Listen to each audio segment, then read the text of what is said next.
एक प्रतिभा का पुनः जन्म। निर्माता विनाशक C101 टेकिंग एक्शन। सैम और उसके साथी बिल्कुल भी नहीं हिले। और वे अकेले नहीं हैं जो अभी तक नहीं हटे हैं। अभी भी कुछ लोग ऐसे हैं जो बिना हिले डुले वहीं खड़े रहे। उनमें से कुछ अकेले हैं और कुछ के साथ उनके करीबी दोस्त या भरोसेमंद साथी हैं। लेकिन वे 30 से अधिक लोग नहीं हैं जो अपनी जगह पर हैं। बाकी 90 लोग तलाश में निकल पड़े। ये 30 अभी भी यहाँ क्यों हैं? खैर, सैम के साथियों के लिए ऐसा इसलिए था क्योंकि उन्होंने खुद को सैम के आदेश पर नियंत्रित किया था, लेकिन बाकी लोगों को भी एहसास हुआ कि यह इतना आसान मिशन नहीं है। यदि ये तथ्य न होता कि भोजन के साथ हुई घटना के कारण टीम के सभी साथी व्याकुलता की स्थिति में हैं, तो उन्हें एहसास हो गया होता कि टोकन पकड़ते ही मिशन समाप्त नहीं होगा। क्योंकि घोषणा में स्पष्ट रूप से कहा गया था कि तीसरे दिन के अंत तक टोकन धारक ही भोजन आवंटन का फैसला करेंगे और इस बात की कोई गारंटी नहीं है कि जिस व्यक्ति ने जानवर को पकड़ा और टोकन प्राप्त किया वह अंतिम टोकन धारक होगा। यहाँ खड़े सभी लोग बवाल मचने के बाद आसान रास्ता अपनाने जा रहे हैं। लेकिन सैम के पास एक और कारण है। अभी वह सामने वाले दरवाजे की तरफ की दीवार को घूर रहा है। बाहर से उसे दिख रहा था कि दीवार 2000 मीटर ऊंची है। हालांकि वह पूरी दीवार को स्पष्ट रूप से देखने में सक्षम नहीं था। उसे यकीन था कि दीवार स्पष्ट रूप से ही सही पूरी तरह से उसकी दृष्टि के क्षेत्र में है। लेकिन अंदर से वह देख सका कि दीवार केवल कुछ 100 मीटर ऊंची थी। पहले तो सैम ने इस पर विशेष ध्यान नहीं दिया, लेकिन जब पक्षी जैसे जानवरों द्वारा भोजन भेजा गया तो उसने देखा कि दीवार अंदर से उतनी ऊंची नहीं है। वह कैसे संभव है? वह नहीं जानता है और वह इसे जानने के बारे में बहुत जिद्दी नहीं है। इस समय उसका मुख्य विचार यह है कि उन्होंने 10 जानवरों को अंदर कैसे भेजा। हालांकि वे इससे थोड़ा दूर हैं, मुख्य द्वार अभी भी उनकी दृष्टि के क्षेत्र में है और उन्होंने दरवाजा खोलते और जानवरों को अंदर आते नहीं देखा। यही कारण है कि वे थोड़ा भ्रमित हैं। इस बात को न सिर्फ उन्होंने नोटिस किया है बल्कि दूसरे लोगों ने भी नोटिस किया है जो अभी भी खड़े हैं। 2 घंटे से भी अधिक समय के बाद पूरे क्षेत्र को 90 लोगों द्वारा पूरी तरह से खोजा गया और उन्हें कोई भी जानवर नहीं मिला। इससे उन्हें असमंजस महसूस हुआ। यहाँ तक कि वे लोग भी भ्रमित हैं जिन्होंने पहले पहल नहीं की और बिना अधिक प्रयास के लाभ प्राप्त करने के बारे में सोचा। प्रत्येक उम्मीदवार परेशान होने लगा। उनमें से कुछ तो ये भी सोच रहे थे कि क्या ये घोषणा एक मजाक थी, लेकिन वे जानते थे कि मजाक करना असंभव था। इसलिए उन्होंने खुद को संभाला और फिर से खोजना शुरू कर दिया। इस तरह पहले मिशन के पहले दिन विशेष शाखा क्षेत्र में सब कुछ अस्त व्यस्त है। अभ्यर्थी असमंजस में है क्योंकि वे खोजते रहे, यहाँ तक कि स्ट्रीम को भी अकेला नहीं छोड़ा गया, लेकिन पहले दिन के अंत तक वे खोज छोड़ने से बच नहीं सके। आखिरकार उन्होंने पहले ही लगभग हर नुक्कड़ और नाली की खोज कर ली थी, लेकिन बेकार पेड़ों और कुछ बड़ी चट्टानों के अलावा उन्हें कुछ भी पता नहीं चल पाया। इस प्रकार मिशन का पहला दिन समाप्त हो गया और सभी प्रतिभागी थक गए और आराम करने चले गए। अगले दिन कुछ अनोखा हुआ। कुछ लोग जो जल्दी उठकर फिर से जानवरों की तलाश करने लगे। दोपहर तक वे सभी उस स्थान पर वापस आ गए ये देखने के लिए कि उनमें से किसी को कुछ मिला है या नहीं। सैम और उसके साथी भी वहां खोज करने वाले लोगों के समूह को देख रहे हैं। सैम भी अब थोड़ा अधीर हो गया है क्योंकि मिशन का आधा समय पहले ही बीत चुका है और कोई सुराग भी नहीं दिख रहा है। वह भी चारों ओर देखना चाहता था। जब सभी लोग गहरी सोच में थे तभी सुबह खोजने निकले लोगों में से एक व्यक्ति निकटतम व्यक्ति की ओर बढ़ा और उसके चेहरे पर जोर से मुक्का मार दिया। कमीने, तुमने मुझे क्यों मारा? जिस व्यक्ति को गोली लगी वह तुरंत चिल्लाया। दूसरे व्यक्ति ने कुछ नहीं कहा और भाग गया। जिसे मुक्का मारा गया वह तुरंत और भी क्रोधित हो गया और दूसरे पक्ष के पीछे हो लिया। जैसा कि हर किसी को यह अजीब लग रहा है, वैसा ही वाकया हुआ। समूह में से एक लड़की ने अपने बगल वाले व्यक्ति को मारा और बिना कुछ कहे तुरंत भाग गई। और जल्द ही वही घटनाएं बार बार दोहराई गईं। हर कोई उत्सुक हो गया कि क्या होने वाला है और इन लोगों ने दूसरों को क्यों मारा।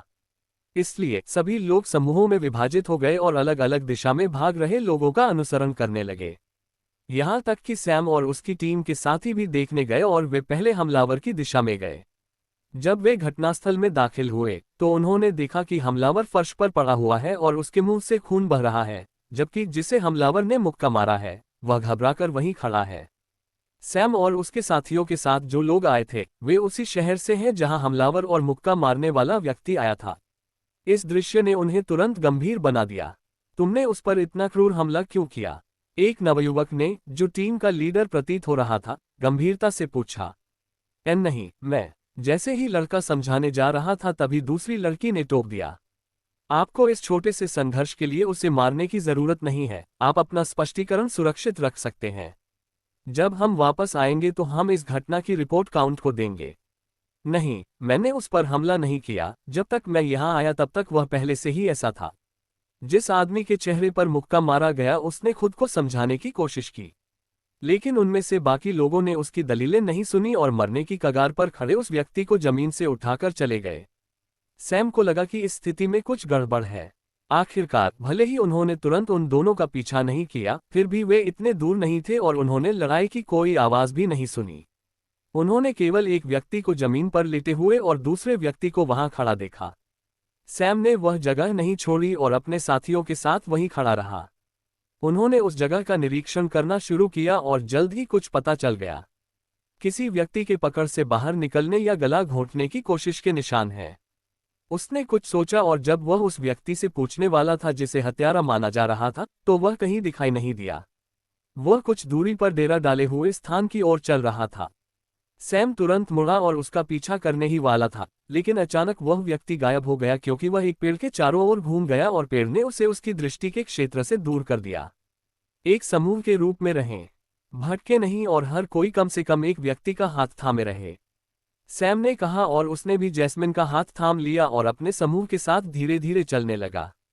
जब वह उस स्थान पर पहुंचा जहां वह व्यक्ति गायब हो गया था, तो उसने संघर्ष के वही निशान देखकर तुरंत भौहें चढ़ा ली। सैम, वह वहां है, फिलिप ने दूर की ओर इशारा करते हुए कहा। सब लोग उस ओर देखने लगे तो देखा कि हत्यारा डेरे की ओर चला आ रहा है। उसका चलना कठोर और अकड़ने के साथ साथ बहुत धीमा भी लग रहा था। सैम ने तुरंत उसका पीछा नहीं किया और इधर उधर देखा। तभी चट्टानों के ढेर के पीछे उसे हत्यारे का बेहोश शरीर मिला। जब समूह ने इसे देखा तो उनके रोंगटे खड़े हो गए। अगर युवक यही है तो फिर कौन है जो चला गया? उनके मन में बस यही ख्याल आता है। सैम ने तुरंत युवक के शरीर की जांच की और उसे धड़ पर कुछ पपड़ीदार पैटर्न दिखे। वह खड़ा हुआ और थोड़ा निराश लग रहा था। सैम तुरंत उस युवक के पीछे भागा जो कैंप की ओर चल रहा है। जब वे अभी भी आधे रास्ते में थे, सैम ने उसे पकड़ लिया और तुरंत सीधे युवक पर कूद पड़ा। दोनों एक दूसरे की चपेट में आकर संघर्ष करने लगे। सैम ने मौलिक सम्मेलन को सक्रिय किया। उसके हाथ जो युवक का दम घोंट रहे थे, अचानक सुनहरी लपटों से जगमगा उठे और युवक ने तुरंत और भी अधिक संघर्ष करना शुरू कर दिया। इस समय तक टीम के बाकी साथी भी उसके साथ आ गए और जब उन्होंने संघर्ष देखा तो उन्हें समझ नहीं आया कि उन्हें हमला करना चाहिए या नहीं। अचानक उन्होंने कुछ ऐसा देखा जिससे उनके होश उड़ गए। जैसे ही सैम की बाहों के आसपास आग की लपटें तेज हुई, युवक का शरीर अचानक कुछ चटकने की आवाजें निकालने लगा और अपनी आश्चर्यजनक निगाहों के सामने उन्होंने उसे एक बड़ी पपड़ीदार आकृति में तब्दील होते देखा। सैम ने अपनी पकड़ नहीं छोड़ी बल्कि उसे उसकी गर्दन के चारों ओर कस दिया। पपड़ीदार जानवर की पूंछ इधर उधर घूमने लगी और अंततः सैम के धड़ के चारों ओर लिपट गई। लेकिन सैम ने जानवर को अकेला नहीं छोड़ा। उसने अपनी पकड़ मजबूत की और जबरदस्ती जानवर का मुंह खोला और अपना हाथ अंदर डाल दिया। इससे पहले कि जानवर कुछ कर पाता, उसने तुरंत छोटे छोटे आग के गोले लगातार दागे। जानवर ने छटपटाहट शुरू कर दी, लेकिन जल्द ही वह शांत हो गया क्योंकि जली हुई गंध चारों ओर फैल गई। आखिरकार सैम खड़ा हुआ और बाकी टीम तुरंत उसका समर्थन करने के लिए आगे आए, लेकिन उन्होंने अस्वीकार कर दिया। छूना नहीं मुझे, सैम ने कहा और जानवर की ओर चला गया। उसने जानवर को काटने के लिए पवन ब्लेड का उपयोग किया और जल्द ही उसे टोकन मिल गया। शव को मत छुओ, शिविर में वापस जाओ, सैम ने आदेश दिया और तुरंत धारा की ओर भागा और बिना कुछ सोचे समझे उसमें कूद गया। वह इधर उधर तैरने लगा और साथ ही अपने पूरे शरीर को खुजलाने लगा। वह 1 घंटे बाद ही शिविर में वापस आया और उनके आने तक शिविर पूरी तरह से अस्त व्यस्त हो चुका था। उसने देखा कि उस स्थान पर कुछ लोग बेहोश हो रहे थे और कुछ लोगों के मुंह से खून निकल रहा था। वह उनके शिविर में गया और देखा कि उसके सभी साथी अंदर हैं। क्या हुआ? वह किस प्रकार का जानवर है? फिलिप पहला व्यक्ति है जिसने पूछा क्योंकि उसने देखा कि सैम का आधा नग्न शरीर खरोंच के कारण पूरी तरह से लाल हो गया था। उस जानवर को असंख्य मृग तृष्णा गिरगिट कहा जाता है। ये जानवर आमतौर पर इतना शक्तिशाली नहीं है, लेकिन ऐसी स्थिति में जहां आध्यात्मिक ऊर्जा दुर्लभ है, यह एक दुर्स्वप्न है। ये जानवर अन्य गिरगिट प्रकार के जानवरों की तुलना में थोड़े अजीब हैं। अधिकतर गिरगिट अकेले घूमते हैं, लेकिन ये समूह में यात्रा करेगा। उनकी क्षमताएं भी बिल्कुल अनोखी हैं। पहली क्षमता यह है कि यह साधना स्तर के आधार पर किसी भी रूप में बदल सकती है।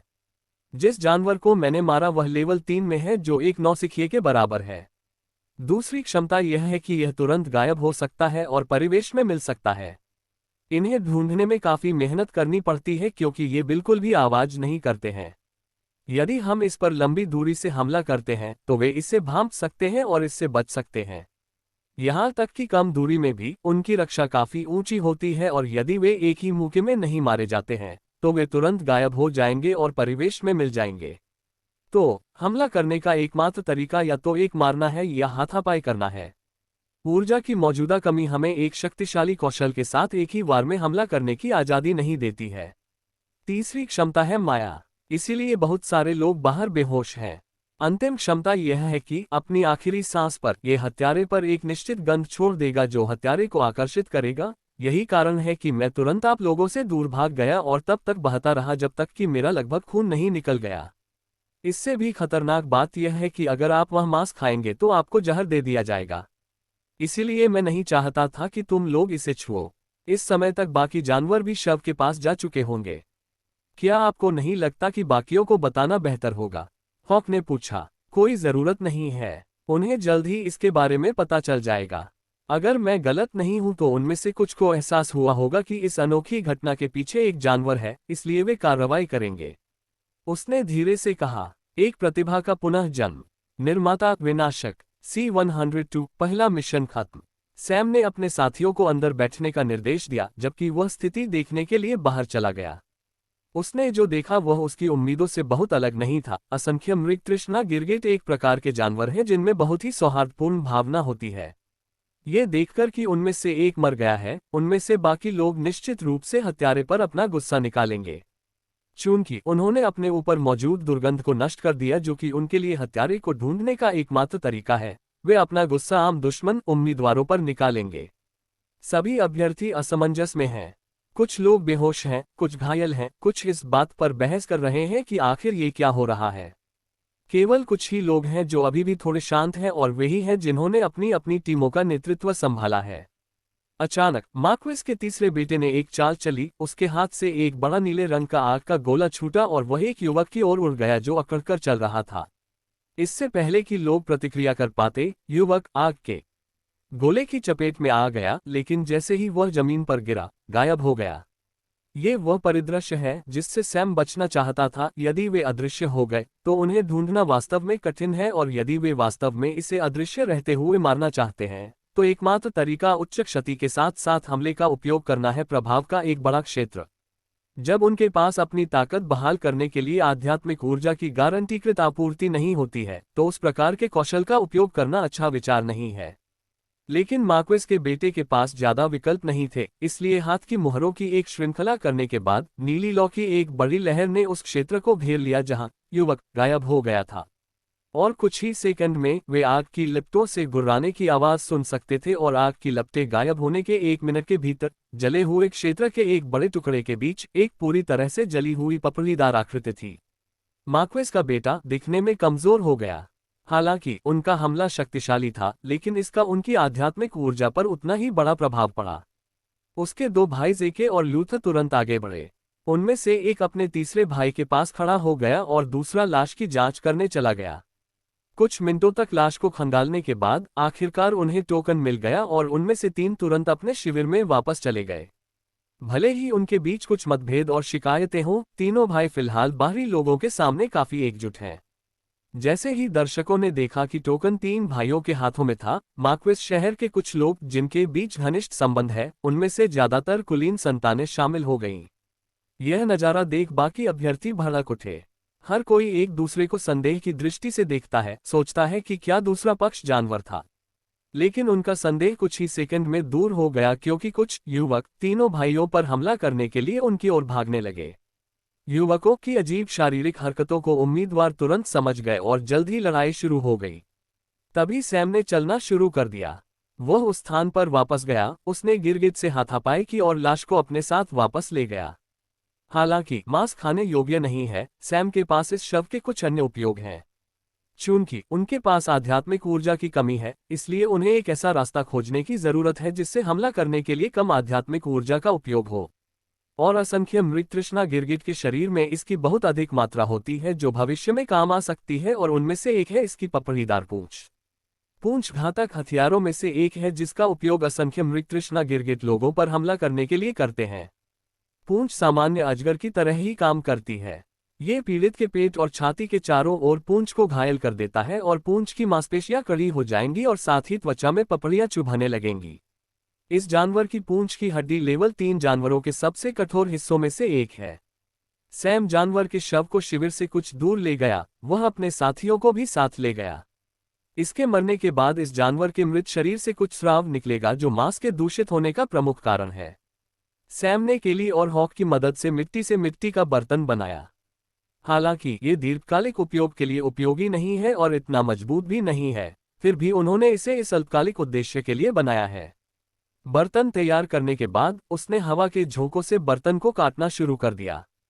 हॉक ने छोटे और छोटे पवन ब्लेडों को देखा जो सैम बिना किसी हाथ की मुहर और आध्यात्मिक के न्यूनतम खर्च के बना रहा है और मदद नहीं कर सका, लेकिन अपना मुंह चौड़ा कर लिया। शव को काटने के बाद उसने पूंछ की हड्डी निकाली। ये पूरी पूंछ नहीं बल्कि पूंछ का सबसे बड़ा हिस्सा है। ये करीब 1.5 फुट लंबा है और इतना मोटा नहीं है।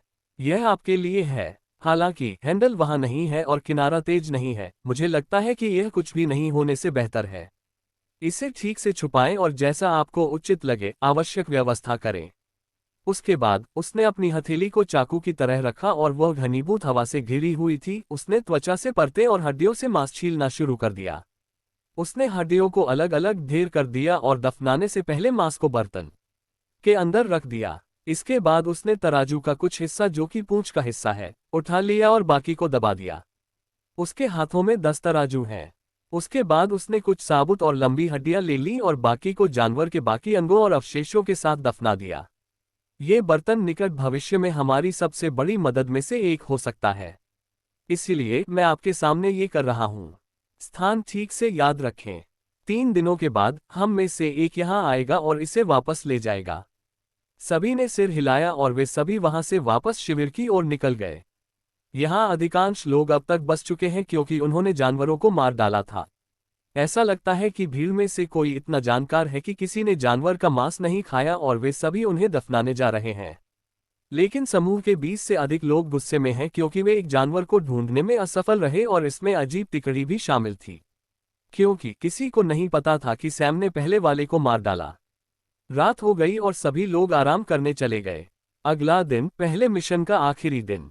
सैम ने अपने साथियों से ऐसा व्यवहार किया मानो वे जानवर को खोज रहे हों, क्योंकि अगर आखिरी 20 लोगों को इसके बारे में पता चलेगा तो वे पागल हो जाएंगे। हालांकि लड़ाई अपरिहार्य हो सकती है क्योंकि देर सबेर इसका खुलासा हो ही जाएगा। यदि अन्य लोग थक जाते हैं तो लड़ाई उनके पक्ष में हो सकती है और इसीलिए उन्होंने सभी को यह सुनिश्चित करने का आदेश दिया कि वे आध्यात्मिक ऊर्जा का उपयोग न करें। जब वे खोज रहे थे, सैम चुपचाप अपने कमरे में वापस गया और कोने में दबी हुई तराजू और हड्डियां निकाल ली। उसने तीव्रता जांचने के लिए हाथ में तराजू ले लिया। स्केल हड्डियों से भी सख्त होता है और हड्डियों को काटने के लिए काफी तेज होता है, इसीलिए असंख्य मृग तृष्णा वाले गिरगिट को अपने पास आने देना अच्छा विचार नहीं है। उसने 1 फुट लंबी हड्डी उठाए और स्केल से उसके एक किनारे को तेज करना शुरू कर दिया। हालांकि तराजू तेज हैं, वे छोटे हैं और चूंकि उसके पास कुछ चीजें हैं जिन्हें हथियार बनाया जा सकता है, वह कुछ ऐसा बनाने जा रहा है जो उन्हें खतरे में मदद करेगा। और शाम तक सैम के पास 10 से अधिक हड्डी वाले चाकू हो गए। उसने प्रत्येक को सभी को दे दिया और बाकी को अपने पास रख लिया। वे इतने लंबे नहीं होते हैं और उन्हें कपड़ों के अंदर छुपाया जा सकता है। रात होने के बाद एक घोषणा हुई। जिन उम्मीदवारों के पास टोकन है वे सामने वाले दरवाजे पर आए। ये घोषणा सुनने के बाद सैम बाहर आया और सामने के दरवाजे की ओर चल दिया। हालांकि उनमें से कुछ आश्चर्यचकित थे कि सैम ने आखिरी टोकन पकड़ लिया। किसी ने कुछ नहीं कहा, ऐसा न हो कि उन पर नजर रखी जा रही हो और निरीक्षण करने वाले व्यक्ति पर बुरा प्रभाव न पड़े।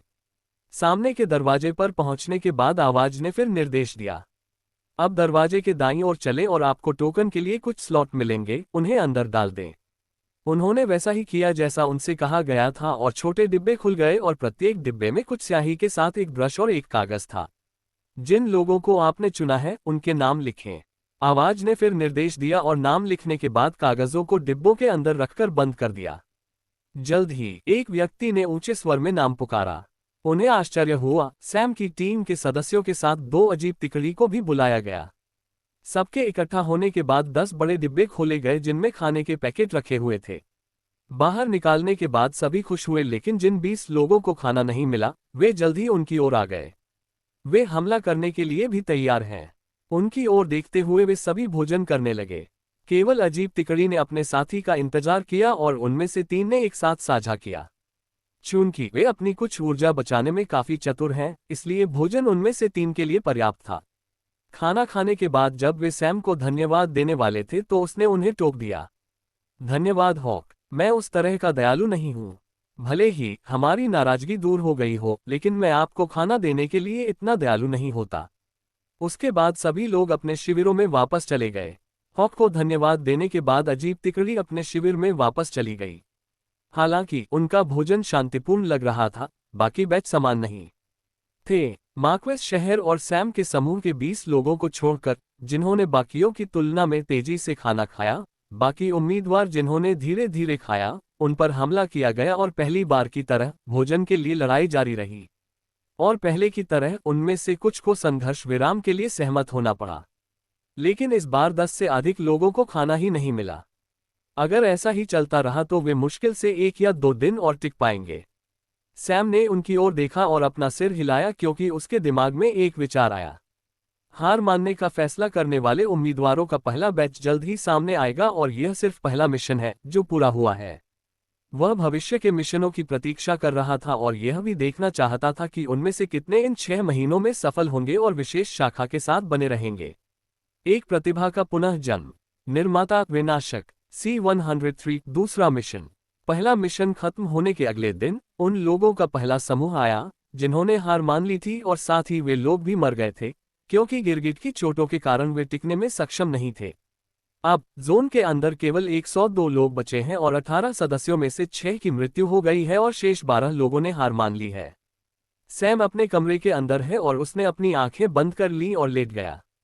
वह इस बात पर विचार कर रहे हैं कि कम से कम प्रयास में इस पड़ाव को कैसे पार किया जाए। इसके लिए पहला कदम है गिरगिट के मांस से भरा घड़ा जिसे उसने परसों ही गाड़ दिया था। कल तक ये तैयार हो जाएगा, लेकिन उन्हें यकीन नहीं था कि क्या ये वास्तव में उतना उपयोगी है। यहाँ तक कि उनके द्वारा बनाए गए हड्डी के चाकू भी केवल कुछ ही समय के लिए उपयोग किए जा सकते हैं और वे उतने शक्तिशाली नहीं हैं। इन चीजों की उपयोगिता मुख्य रूप से आगे दिए जाने वाले कार्य पर निर्भर करेगी। अगले दिन सैम केली और हॉक के साथ उस स्थान पर गया जहां बर्तन दफनाया गया है। उसने धीरे से बर्तन खोदा और ढक्कन खोल दिया। इसके उजागर होते ही तीखी और अम्लीय गंध आने लगी।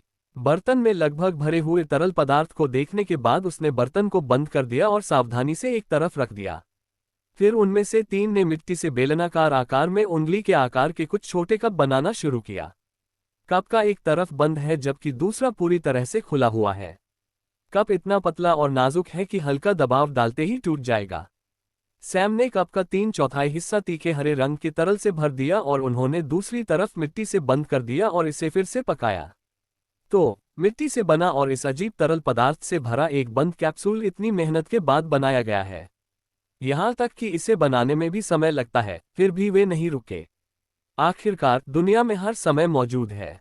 हालांकि यह विशेष शाखा का 12वां दिन है, उन्होंने कुछ खास नहीं किया है और यह स्वयं इन लोगों के लिए कुछ मानसिक समस्याएं पैदा करेगा जो हमेशा खेती, प्रशिक्षण या यहाँ तक कि बर्बादी में व्यस्त रहते हैं। इसलिए कुछ ऐसा बनाना जो मददगार हो कोई बुरा विचार नहीं है। इसलिए वे ये छोटे छोटे मिट्टी के कैप्सूल बनाते रहे और ये काम रात तक पूरा हो गया। अब बड़ा बर्तन खाली है और लगभग 100 कैप्सूल हैं। सैम शिविर में वापस गया और अपने साथियों को बुलाया और उन्हें कैप्सूल वितरित किए। उन्होंने कहा, इसके बाद सभी लोग अपने हिस्से के कैप्सूल अपने शिविर में ले गए। ये कैप्सूल छोटे हो सकते हैं लेकिन वे हमारी वर्तमान परिस्थितियों में लड़ाई में उपयोगी होंगे। चूंकि हम अपनी आध्यात्मिक ऊर्जा का लापरवाही से उपयोग नहीं कर सकते, ये काम आ सकते हैं। आपको बस इन्हें फेंकना है लक्ष्य और ये तब तक काम करेगा जब तक लक्ष्य जीवित प्राणी है। अगले दिन तक सभी उम्मीदवारों को सैम की मिट्टी और मिट्टी से कुछ छोटी छोटी वस्तुएं बनाने की अजीब हरकतों के बारे में पता चल गया। उन्होंने बस यही सोचा कि वे बोरियत के कारण ऐसा कर रहे हैं, और उनमें से कुछ ने तो कुछ घटिया टिप्पणियां भी दी, जैसे कि उनका दिमाग खराब हो गया या वे पागल हो गए। लेकिन उन्हें कोई परवाह नहीं थी। हालांकि एक बात है जो सैम और अन्य लोगों को परेशान करती है। जो कुलीन बच्चे जैस्मीन के करीब आए थे, वे अभी भी उसे परेशान करने की कोशिश कर रहे हैं, और यह उन्हें परेशान करने जैसा है। यदि यह सच नहीं होता कि उन्हें आध्यात्मिक ऊर्जा के उपयोग के बारे में सावधान रहना चाहिए, तो सैम ने उनके साथ संघर्ष किया होता। अब ऐसा नहीं होता कि वह उनके आकलन को विफल कर देता। दिन बीतते गए और 15वां दिन आया, और इस दिन भोजन पक्षी प्रकार के जानवरों द्वारा पहुंचाया गया, लेकिन अभी भी 20 पैकेजों की कमी है। इस बार भी झगड़े हुए और सैम, हॉक और जैक भी झगड़ पड़े। सैम और जैक तुरंत जीत गए, लेकिन हॉक के पास एक कठिन प्रतिद्वंद्वी है। हॉक केवल नौसिखिया स्तर 2 पर है, जबकि दूसरा लड़का नौसिखिया स्तर 3 पर है, जिससे उसकी लड़ाई कठिन हो गई। लेकिन अंततः उसने लड़ाई जीत ली, क्योंकि ऐसा लगता है कि दूसरे पक्ष के पास अधिक आध्यात्मिक ऊर्जा नहीं बची है। उनके भोजन के बाद फिर दिन बीतते गए और 18वां दिन आया। सैम और उसका समूह अपने छोटे शिविर में समय बिताने के लिए बातचीत कर रहे हैं।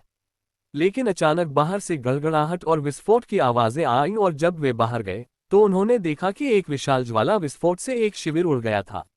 उसी समय एक घोषणा सुनाई पड़ी। नमस्कार उम्मीदवारों, मार्क्वेस शहर के कुछ कैदी जिन्हें मौत की सजा सुनाई गई थी और जो फांसी दिए जाने के लिए जेल में रह रहे थे, वे अब विशेष शाखा क्षेत्र में आपके साथ हैं। वास्तव में 82 कैदी हैं जिन्हें मौत की सजा दी गई है, जिन्हें हमने पूरी मेहनत से गिरफ्तार किया है। मार्क्वेस का क्षेत्र, लेकिन उन्हें दूसरा मौका दिया गया। अब वे आपके विरोधी हैं। यदि आप में से कोई भी उनके द्वारा मारा जाता है, तो उन्हें सेना में शामिल होकर खुद को बचाने का मौका दिया जाएगा। जिन उम्मीदवारों ने कैदियों की हत्या की, उन्हें आपके द्वारा मारे गए प्रत्येक व्यक्ति के लिए भोजन का एक हिस्सा दिया जाएगा। और वैसे वे सभी नौसिखिए स्तर 3 से स्तर 5 तक हैं। इसलिए शुभकामनाएं। आवाज शरारती और चंचल लग रही थी, मानो वह व्यक्ति कोई खेल देख रहा हो। हर अभ्यर्थी को निराशा हाथ लगी। जब वे पहली बार यहां आए थे, तो उन्होंने सोचा था कि वे कुछ सीखने जा रहे हैं। लेकिन भले ही वे अब सीख रहे हैं, लेकिन इन परिस्थितियों ने उन्हें सीखने के लिए मजबूर किया है। उनमें से कुछ को यहां आने पर पछतावा भी हो रहा है, और विशेष रूप से वे उम्मीदवार जो एक बार जेके के कारण बाहर हो गए थे और मार्क्वेस द्वारा उन्हें फिर से वापस आने के लिए मजबूर किया गया था। उनका प्रारंभिक उत्साह खत्म हो गया था। अब वे सोच रहे हैं कि मार्क्वेस उन्हें वापस लेने के लिए उनके पास क्यों आए। सबसे बुरी बात यह है कि उनके पास इन बातों पर विलाप करने का भी पर्याप्त समय नहीं था। मौत की सजा पाए कैदी, जिन्हें दूसरी जिंदगी का मौका दिया गया था, जब घोषणा की गई तो वे पहले से ही शिविरों के पास थे। उन्होंने आते ही लोगों पर हमला करना शुरू कर दिया। आखिरकार उनके दयनीय और लगभग समाप्त हो चुके जीवन में एक नया पट्टा कोई ऐसी चीज नहीं है जिसे वे छोड़ सकें। शिविर पर पहले हमले में एक व्यक्ति घायल हो गया। यदि ये तथ्य न होता कि सभी उम्मीदवार पहले से ही तैयार थे और जब हमला होने वाला था तो उन्होंने खतरे को भांप लिया होता, तो घायल सिर्फ एक व्यक्ति नहीं होता। कैप्सूल अपने हाथों में रखें और शिविर के पास रहें, और कैप्सूल को अपने हाथों में टूटने न दें। यदि तरल आपकी त्वचा को छूता है तो यह विनाशकारी होगा। अपने मंत्रों और युद्ध से दुश्मनों पर हमला न करें। तकनीकें, यदि संभव हो तो उन्हें कैप्सूल के साथ समाप्त करें और अपने हमलों का उपयोग केवल बचाव या मारने के लिए करें। एक साथ रहें और फैले नहीं, सैम ने तुरंत आदेश दिया। इससे ये फायदा हुआ कि उनका शिविर आखिरी था और कैदियों को उन तक पहुंचने के लिए अन्य सभी शिविरों से होकर गुजरना पड़ता था। वहीं कैदी भी बेफिक्र दिख रहे थे, क्योंकि उन्हें पहले से ही प्रत्याशियों की स्थिति की जानकारी थी। पुनर्स्थापित करने या खेती करने के लिए आध्यात्मिक ऊर्जा की कमी, और उनका अंतिम सेवन 3 दिन पहले हुआ था, और उनकी खेती नौसिखिए स्तर 1 से स्तर 4 तक थी। उनके लिए ये केक का एक टुकड़ा है, इसलिए वे खुद का आनंद ले रहे हैं। और सबसे महत्वपूर्ण बात यह है कि वे जो करते हैं उस पर कोई प्रतिबंध नहीं है। लेकिन जल्द ही उन्हें एक बात का एहसास हुआ। उन्होंने स्पष्ट रूप से अभिजात्य वर्ग को कमतर आंका। भले ही उम्मीदवारों के पास वर्षों का युद्ध अनुभव नहीं है, फिर भी वे सैकड़ों और यहां तक कि हजारों उम्मीदवारों में से चुने गए कुलीन लोग हैं। इसलिए जल्द ही कैदियों को वेकअप कॉल का सामना करना पड़ा। प्रत्याशियों के हमले कैदियों के हमलों से भी ज्यादा खतरनाक हैं। इससे उन्हें आश्चर्य हुआ। और बच्चे इतने उग्र क्यों हैं? ऐसा इसलिए है क्योंकि वे पहले से ही बहुत निराश हैं, और चूंकि यह पहले से ही ऐसी स्थिति आ गई है जहां उनकी मृत्यु की संभावना है, इसलिए उन्होंने पीछे नहीं हटे। आखिरकार किसी व्यक्ति को मारने के बाद उन्हें खाने के लिए भोजन मिल सकता है। इसलिए वे हमलों के बारे में बिल्कुल भी रूढ़िवादी नहीं हैं। और जो पहली लाश गिरी वो किसी उम्मीदवार की नहीं बल्कि कैदियों की थी।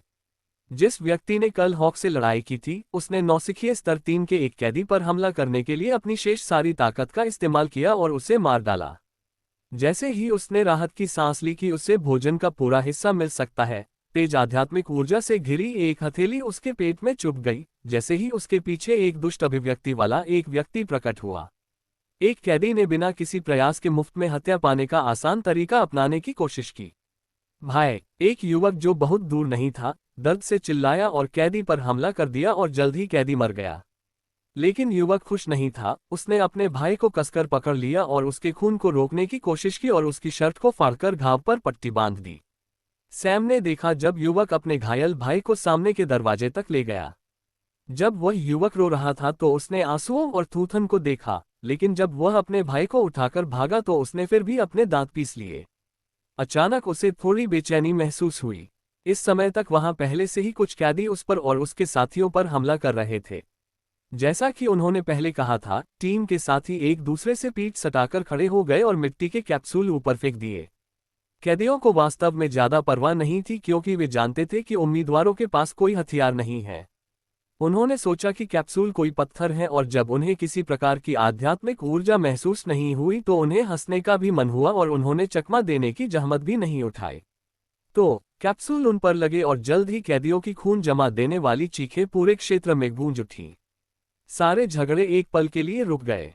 सैम के समूह के पास रहने वाले 6 कैदियों ने अपने चेहरे या पेट और विभिन्न अन्य हिस्सों को पकड़ रखा था, जहां अजीब तरल छिड़का गया था। ये तरल असंख्य मृगतृष्णा गिरगिट के मांस से स्राव का परिणाम है। इस तरल में अत्यधिक संक्षारक गुण होता है और यदि वायुमंडलीय वायु मौजूद न हो तो ये तीव्र हो जाता है। जब एक असंख्य मृगतृष्णा गिरगिट मर जाती है तो उसकी लाश इस स्रावित तरल से पूरी तरह से क्षत विक्षत हो जाएगी और आध्यात्मिक ऊर्जा के कमजोर पड़ने के कारण वह जल्द ही वायुमंडल में गायब हो जाएगी। चूंकि सैम ने इसे कुछ समय के लिए एक बंद बर्तन के अंदर छोड़ दिया था और विशेष रूप से चूंकि इसमें आध्यात्मिक ऊर्जा की कमी थी, संक्षारक गुण काफी अधिक था। इसलिए जब इसे छिड़का गया तो उस स्थान की सारी त्वचा और मांस घुलने लगा। टीम ने तुरंत 6 सदस्यों को मार डाला और अपना निशाना निकटतम कैदियों को बना दिया। इससे पहले कि वे कैदियों के पहले बैच की चीखों से आश्चर्य से बाहर निकल पाते, 2 और लोगों को निशाना बनाया गया और वे लाश बन गए। इस तरह जब सैम अभी भी उस युवक को देख रहा था जो अपने भाई को दूर सामने वाले दरवाजे की ओर ले जा रहा था, उसकी टीम को पर्याप्त भोजन करने के लिए पर्याप्त मार पड़ी। एक प्रतिभा का पुनः जन्म। निर्माता विनाशक C-104 कुछ भी हो सकता है। सैम ने दोनों भाइयों की ओर देखा क्योंकि उसे अपने पिछले जीवन की कुछ बातें याद आ गईं। वह उसी स्थिति में है जो घायल हुआ है और जो उसे ले गया वह उसका भाई नहीं है बल्कि कोई ऐसा व्यक्ति है जो उसके दिल के करीब था, लेकिन उसे इसका एहसास तब तक नहीं हुआ जब तक कि दूसरा व्यक्ति मर नहीं गया। वह मनहूस दिन उन चीजों में से एक था जिसे वह कभी नहीं भूलेगा। अब इन दोनों भाई बहनों को देखकर वह परिस्थितियों से जुड़ सकता था, लेकिन वह अभी भी झिझक रहा था। उनकी मदद करनी है या नहीं? कुछ विचारों के बाद सैम ने इंतजार करने का फैसला किया। वह इंतजार करना चाहता था और देखना चाहता था कि क्या वे उसकी मदद के लायक हैं। उनके साथियों ने उनके हाव भाव को देखा और उन्हें परेशान नहीं किया। और उनमें से 2 जिज्ञासु लोग हैं जो ये देखने के लिए इंतजार कर रहे हैं कि सैम क्या फैसला करेगा। वे जैक और फिलिप हैं। ये दोनों वो हैं जिन्होंने सैम के साथ सबसे ज्यादा समय बिताया और कोई ये भी कह सकता है कि ये 2 लोग सैम को इस जिंदगी में सबसे अच्छे से समझ पाए। लेकिन उनकी समझ अभी भी सीमित है क्योंकि उन्होंने उसके किरदार की गहराई को पूरी तरह से नहीं देखा है। लेकिन सैम को उनके विचारों का पता नहीं चला और वह केवल उन दोनों भाई बहनों की ओर देखता रहा। इस समय तक लड़ाइयां पहले से ही तेज हो गई थीं और कुछ पूरी भी हो चुकी थीं। वहां कुछ उम्मीदवार मृत पड़े हैं और कुछ कैदियों की लाशें हैं। कई लोगों ने भागते हुए भाई बहन की जोड़ी को पहले ही देख लिया और कुछ कैदियों ने उनका पीछा करना शुरू कर दिया। आखिर आसान लक्ष्य को कौन ठुकराएगा? जो व्यक्ति अपने भाई को ले जा रहा था उसने भी देखा कि कैदी उसका पीछा कर रहे थे और जैसे ही वह तेजी से आगे बढ़ने लगा तो उसने अपने दांत पीस लिए। ऊर्जा की कमी से कोई मदद नहीं मिली और घाव के कारण उसका भाई जिस पीड़ा से गुजर रहा है वह उसे और भी अधिक चिंतित कर रही है। 3 कैदी उसका पीछा कर रहे हैं। भाई बहन दरवाजे से 20 मीटर से भी कम दूरी पर थे, लेकिन कैदियों ने उन्हें पकड़ लिया। यदि वह अपने भाई को छोड़कर स्वयं भाग जाए तो वह व्यक्ति इसे सुरक्षित बनाने में सक्षम होगा। लेकिन उसने ऐसा नहीं किया, यहाँ तक कि जब चिंता के कारण फिसल गया तब भी उसने अपने दांत पीस लिए और अपने भाई को धीरे धीरे खींच लिया। वह स्पष्ट रूप से जानता था कि यह निराशाजनक स्थिति थी, लेकिन वह हार नहीं मानना चाहता था। तभी एक कैदी ने अपना हाथ उठाया और हरकत करने ही वाला था। झपट्टा एक सफेद छाया उड़कर उन कैदियों की गर्दन में घुस गई जो हमला करने वाले थे। उसके गिरते ही खून बिखर गया। भाई बहनों और कैदियों ने उस दिशा की ओर देखा जहां से हड्डी का चाकू आया था, और जब उन्होंने सैम को भावहीन चेहरे के साथ वहां खड़ा देखा तो उन्हें नहीं पता था कि वे इसके बारे में क्या सोचें। भाई बहन उसकी मदद के लिए आभारी हैं, लेकिन कैदी स्पष्ट रूप से नाराज हैं। पहले सभी कैदियों ने सैम और उसकी टीम के सदस्यों के साथ खिलवाड़ करने का विचार स्पष्ट रूप से त्याग दिया था, क्योंकि वे स्पष्ट रूप से संक्षारक तरल से डरते थे। उस तरल पदार्थ के पीड़ितों की दर्दनाक चीखें स्पष्ट रूप से इतनी आसानी से भुलाई नहीं जा सकती। लेकिन उन्हें उम्मीद नहीं थी कि सैम उन्हें ढूंढते हुए यहां आएगा, भले ही उन्होंने उससे बचने की कोशिश की। बाकी दो कैदियों ने उसकी ओर देखा और उसके इरादे नहीं जान सके। वे उस पर हमला करके पानी का परीक्षण करना चाहते थे, लेकिन समस्या यह है कि वे योद्धा हैं और उनके पास कोई लंबी दूरी का हथियार नहीं था, और सबसे महत्वपूर्ण बात यह है कि वे उसके करीब जाने से स्पष्ट रूप से डरते हैं। अधिक सटीक रूप से यह कहना अच्छा होगा कि वे संक्षारक द्रव्य से डरते हैं। सैम ने कुछ नहीं कहा और धीरे धीरे आगे बढ़ा और उसने 2 हड्डी वाले चाकू ले लिए जो उसकी शर्ट के पीछे छिपे हुए थे। कैदियों की कुछ करने की हिम्मत नहीं हुई। उन्होंने एक दूसरे पर नजर डाली और एक दूसरे की ओर सिर हिलाया। उनकी हरकतों से ऐसा लग रहा था कि वे एक दूसरे से काफी परिचित हैं। वे दोनों उस कैदी की लाश के पास गए जिसकी मौत सैम के पहले चाकू से हुई थी, और ऐसा लग रहा था कि वे उसे वहां से जाने के लिए उठाने की कोशिश कर रहे थे। लेकिन जैसे ही उन्होंने सैम को अपने पास आते देखा, उनमें से एक ने शव की गर्दन से चाकू निकाला और सैम की ओर लपका। जैसे ही वह इसके बारे में आत्मसंतुष्ट होने वाला था, सैम भी आगे बढ़ा, लेकिन उसने बचाव करने की कोशिश नहीं की। उसकी चालें ऐसी तैयार लग रही थीं मानो उसे पहले से ही पता हो कि कैदी कुछ करने वाला है। सैम एक तरफ कूद गया क्योंकि हड्डी वाले चाकू से उसकी बांह पर थोड़ा सा घाव हो गया, लेकिन उसी समय उसका दूसरा हाथ हिल गया क्योंकि उसने दूसरे कैदी पर चाकू फेंका और इस बार यह उसकी आंख के पार चला गया। इससे पहले कि आखिरी बचा कैदी प्रतिक्रिया दे पाता, सैम ने आगे बढ़कर प्रतिद्वंद्वी का गला काट दिया और भाई बहन की जोड़ी की ओर बढ़ गया। इससे पहले कि भाई बहन प्रतिक्रिया कर पाते, सैम ने घायल पर अपनी हथेली रखी और उपचार करना शुरू कर दिया। जल्द ही उस व्यक्ति को अपना दर्द कम होता हुआ महसूस हुआ और खून की कमी के कारण थकान और थकावट के अलावा उसे अच्छा महसूस हुआ।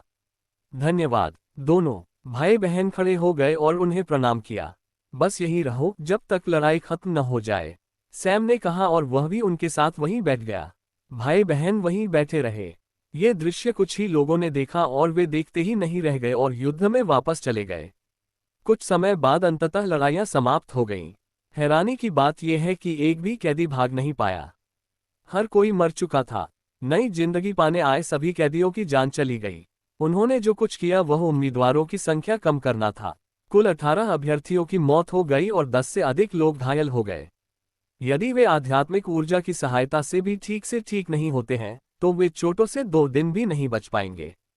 इस बार उम्मीदवारों को भोजन का अपना हिस्सा लेने के लिए एक एक करके बुलाया गया और सैम को उनमें से 3 हिस्से मिले, और यदि वह अपनी टीम द्वारा उसके लिए मिले एक हिस्से को भी शामिल करता है तो उसके पास 4 हिस्से होंगे। और अनेक भाग होना एक समस्या बन गई, क्योंकि भले ही सभी कैदी मर गए हों, लेकिन उन सभी को उन लोगों ने नहीं मारा था जो अभी भी जीवित हैं। दरअसल मरने वाले 18 लोगों में से 10 की मौत एक कैदी की हत्या के बाद हुई है। जब उनकी ऊर्जा समाप्त हो गई तो कैदियों ने उन पर चुपचाप हमला कर दिया क्योंकि वे आसान निशाना बन गए। तो 12 उम्मीदवार ऐसे हैं जिन्हें कोई भोजन नहीं मिला क्योंकि उन्होंने किसी को नहीं मारा। और सैम एकमात्र ऐसा व्यक्ति है जिसे अतिरिक्त हिस्से मिले क्योंकि उसने कई कैदियों को मार डाला था। तो अब वह 12 से अधिक लोगों के लिए एक रसदार शिकार है। जब वह छावनी में आया तो 20 से अधिक लोग उसके सामने खड़े थे। उनमें से 12 स्पष्ट रूप से भोजन के लिए हैं और शेष वे हैं जो घायल हैं या किसी घायल व्यक्ति से संबंधित हैं। वे उसे ठीक कराना चाहते थे, लेकिन सैम ने उन्हें पूरी तरह नजरअंदाज कर दिया। एक हिस्सा तो वह दीवार पर ही खा चुका था और अभी भी 3 हिस्से बचे हुए थे। भोजन के अंश उसे विकसित करने में मदद नहीं करेंगे क्योंकि आध्यात्मिक कोर का विस्तार करने के लिए ऊर्जा पर्याप्त नहीं है। सैम ने लोगों की ओर देखते हुए कहा, मैं किसी को ठीक नहीं करने जा रहा हूं और जो खाना मैंने कमाया है वह मेरा है। इसलिए जब तक मैं अच्छा व्यवहार कर रहा हूं तब तक वहां से चले जाओ। तुम इतने स्वार्थी कैसे हो सकते हो? जिसने कहा वह समूह से नहीं है बल्कि एक व्यक्ति है जो कुछ दूरी पर खड़ा है, और वह व्यक्ति मार्किस का तीसरा बेटा है। सैम को उम्मीद नहीं थी कि वह इसमें हस्तक्षेप करेगा, क्योंकि उनके बीच पहले से कोई बातचीत नहीं हुई थी।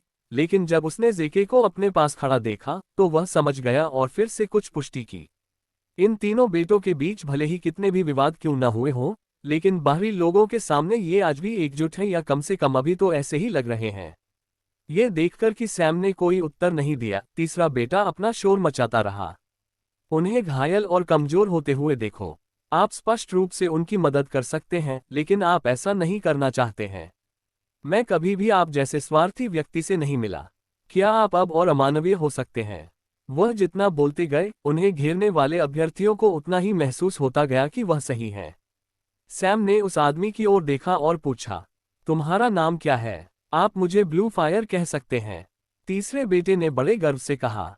इस पर सैम ने भौहें चढ़ा दी। उन्हें एक बात समझ में आ गई, और वही ये कि यह तीसरा बेटा काफी अहंकारी है। इसकी कोई संभावना नहीं है कि उनके माता पिता ने उनका नाम इस तरह रखा हो, इसलिए अपने आध्यात्मिक केंद्र में नीली लौ विशेषता को जागृत करने के बाद उन्होंने अपना नाम बदल लिया होगा। चूंकि उसके पिता की मृत्यु नहीं हुई है, इसलिए यह उचित नहीं होगा कि वह अपना नाम बदलकर ब्लू फ्लेम रख ले, लेकिन फिर भी ब्लू फायर में बदलने से यह बेहतर नहीं होगा। यह ऐसा है जैसे कह रहा हो कि मैं भविष्य का मार्किस हूं और सभी लोगों को यह याद रखना चाहिए।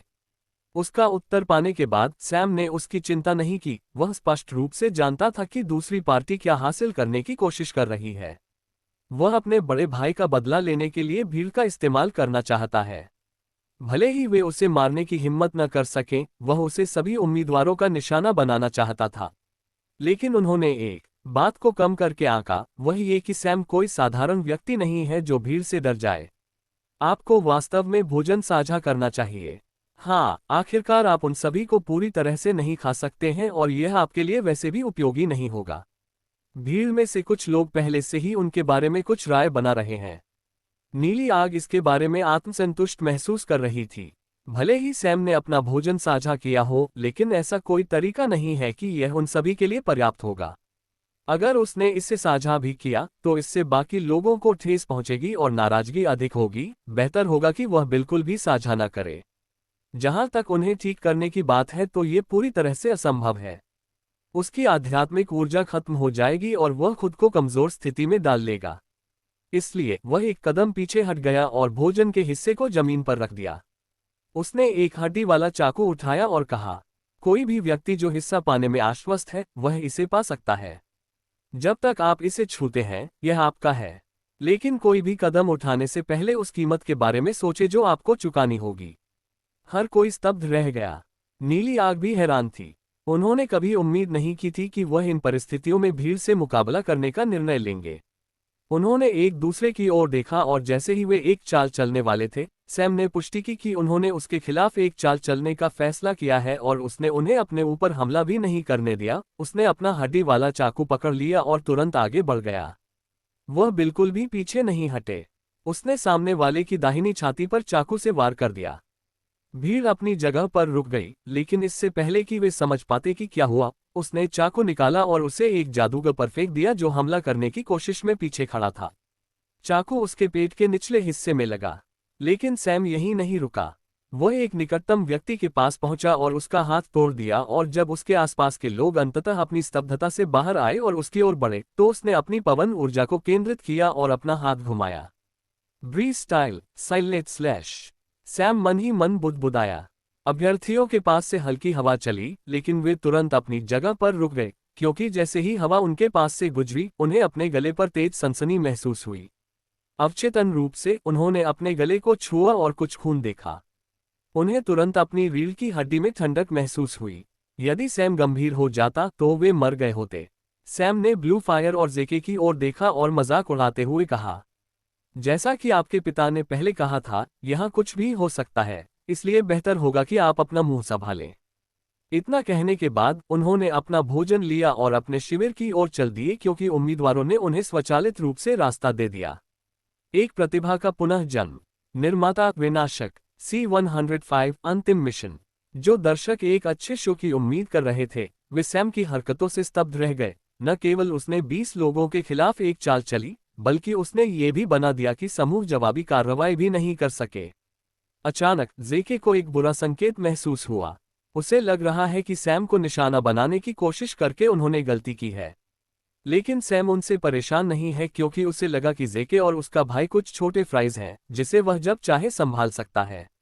अभी वह इस विशेष शाखा के बारे में सोच रहा है और इसके पीछे क्या अर्थ है। के प्रिंसिपल से स्टारवुड अकादमी में उसे पता चला कि इसका स्वयं सम्राट से कुछ लेना देना है, जिससे वह उत्सुक हो गया। और एक बात यह है कि इस सम्राट के बारे में उसकी उतनी अच्छी राय नहीं है। सैम ने उसके बारे में ऐसा क्यों सोचा? क्योंकि उन्होंने एक ग्रामीण गांव से लेकर मार्किस शहर तक की पूरी यात्रा की। भले ही लोगों का जीवन बुरा नहीं है, लेकिन ये बहुत अच्छा भी नहीं है। यह एक अविकसित देश की तरह है। बहुत से लोग औसत जीवन नहीं जी रहे हैं, और सबसे महत्वपूर्ण बात यह है कि उन्होंने सम्राट के बारे में एक भी बात नहीं सुनी है। एक अच्छे शासक के पास इतना अनुभव होगा कि ग्रामीण इलाकों के लोगों को भी उनके बारे में पता चल जाएगा। लेकिन सैम ने उसके बारे में एक बार भी नहीं सुना। ऐसी कोई अच्छी या बुरी बातें नहीं हैं जो वह सुन सके। ऐसा लगा जैसे सम्राट उन पर शासन ही नहीं कर रहा है और लोग साम्राज्य का हिस्सा भी नहीं है। यही मुख्य कारण है। सैम की राय अच्छी नहीं थी, और चूंकि वह जानता था कि यह विशेष शाखा और सभी ये निरंतर प्रतियोगिताएं स्वयं सम्राट की मांग पर बनाई जाती हैं, इससे उनकी धारणा और खराब हो जाती है। आखिर सम्राट ऐसी क्या योजना बना रहा है कि वह एक ऐसे व्यक्ति को ढूंढना चाहता है जो क्रूरता और प्रतिद्वंद्विता से भरे इन सभी परीक्षणों से गुजरा हो?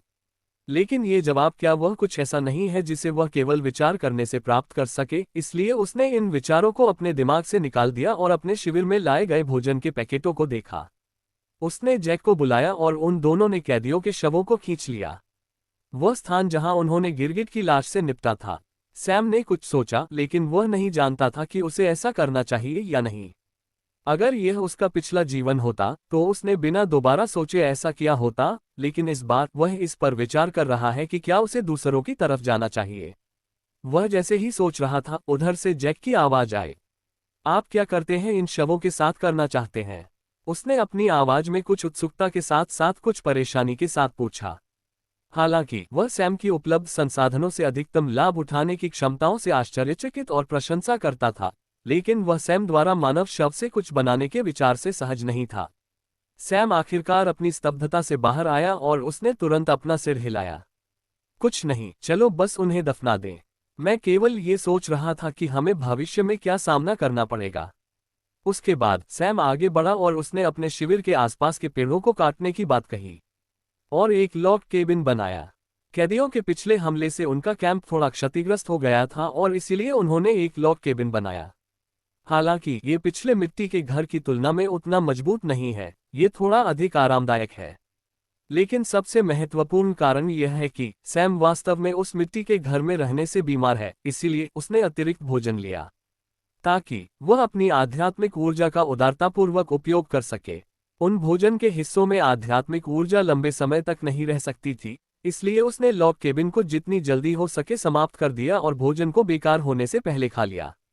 जल्द ही तीसरा मिशन आया और उसके बाद चौथा मिशन, और इस तरह लगभग हर 10 दिनों के लिए एक मिशन होता था और हर बार उम्मीदवारों में से कम एक हताहत होता था।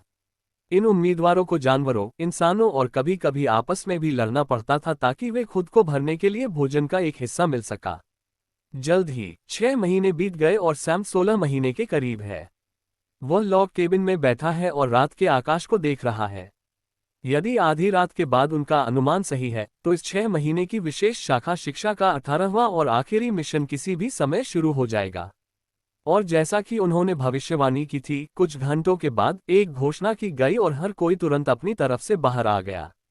शिविर, प्रिय उम्मीदवारों, यह आपके लिए विशेष शाखा क्षेत्र में आखिरी मिशन होगा और आप अंततः इस स्थिति से बाहर निकल सकते हैं।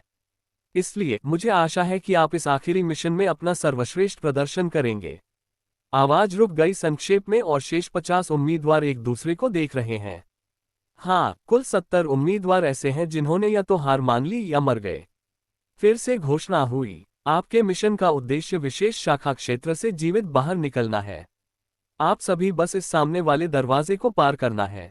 जैसे ही उनका वाक्य पूरा हुआ, सामने का दरवाजा, जिसे उन्होंने तभी खुलते हुए देखा था जब कोई हार मानकर बाहर चला गया, और पूरी तरह से खुल गया। लेकिन जैसे ही वह खुला, जानवरों का एक विशाल ज्वार अंदर उनकी ओर दौड़ने लगा। लेकिन आपका मिशन इतना आसान नहीं होगा। तुम्हें इन जानवरों से मारे बिना इसे पार करना होगा। और ये जानवर ही आपकी एकमात्र बाधा नहीं है। कृपया पलटें। इस कथन पर सैम सहित सभी अभ्यर्थियों ने इधर उधर देखा और वे तुरंत अवाक रह गए। जिन दीवारों को वे अभेद्य महसूस करते थे उनमें बहुत सारे छिपे हुए दरवाजे थे और उन छिपे हुए दरवाजों से जानवर अंदर भागने लगे। यहां तक कि जलधारा भी उसमें से निकलने वाले मगरमच्छ और मगरमच्छ प्रकार के जानवरों से भरी हुई है। शुभकामनाएं। घोषणा की आवाज ने उन्हें तुरंत जगा दिया। तभी उन्हें जानवर के ज्वार के कारण होने वाले झटके महसूस हुए। सैम तुरंत अपने लॉक केबिन के ऊपर चढ़ गया ये देखने के लिए कि कितने जानवर अंदर आ रहे हैं। जब उसने देखा तो वे 500 से अधिक थे। सैम चिंतित हो गया। उसने तुरंत अपने साथियों को ऊंचे स्थान पर जाने के लिए कहा, इसलिए वे भी जल्द ही एक पेड़ पर चढ़ गए। हालांकि इस सीमा के पशु ज्वार में एक पेड़ पर चढ़ने से उतनी मदद नहीं मिलेगी, ये कम से कम उतना ही छोटा है, जमीन पर रहने से बेहतर है। जबकि जानवर मध्यम गति से उनके करीब आ रहे हैं, सैम उन्हें ऐसे देख रहा है जैसे वह कुछ खोज रहा हो। और वह वास्तव में कुछ खोज रहा है, क्योंकि पशु ज्वार मुख्य रूप से दो मामलों में होता है। उनमें से एक ये है कि सभी जानवर बड़े शिकारी या प्राकृतिक आपदा से डरते हैं और उस जगह से दूर जाना चाहते हैं, और दूसरा सबसे मजबूत जानवर उन्हें ऐसा करने के लिए निर्देशित कर रहा है। चूंकि एक योजनाबद्ध जानवर इस तरह से ज्वार नहीं करेगा, ऐसा पहले कारण से होता है, इसलिए सैम उन जानवरों की तलाश कर रहा है जो ज्वार के नियंत्रण में हैं। यदि वह उन जानवरों को वश में कर सके तो समस्या की जड़ हल हो जाएगी। इसलिए उसने देखना शुरू किया और जल्द ही उसे 3 लक्ष्य मिल गए। उनमें से एक वानर प्रजाति का जानवर है जिसके बाल सफेद और सुनहरे होते हैं। वह ज्वार के पिछले छोर पर एक कोने पर खड़ा था और सभी जानवरों को कुछ उपेक्षा की दृष्टि से देख रहा था। उसने तुरंत उस जानवर को पहचान लिया। ये गोल्डन फिस्ट वानर है। ये निकट युद्ध प्रकार के जानवरों में से एक है जो अपनी मुट्ठियों का उपयोग ऐसे करता है जैसे कि यह एक मुक्केबाज हो, और मुख्य बात यह है कि इस जानवर में कोई तत्व नहीं है और ये तटस्थ आध्यात्मिक ऊर्जा का उपयोग करता है। उसने दूसरे लक्ष्य की ओर देखा जो धारा में है। यह एक नीले आकार का मगरमच्छ है जो पानी जैसा जानवर है। ये जानवर पानी में शिकारियों में से एक है और इसके तराजू चमकदार नीले रंग में है। अंतिम लक्ष्य सामने के गेट के पास है और वह एक लाल रंग का शेर है जो लाल रंग का शेर प्रकार का जानवर है। ये वास्तव में अग्नि तत्व और रक्त तत्व भी है।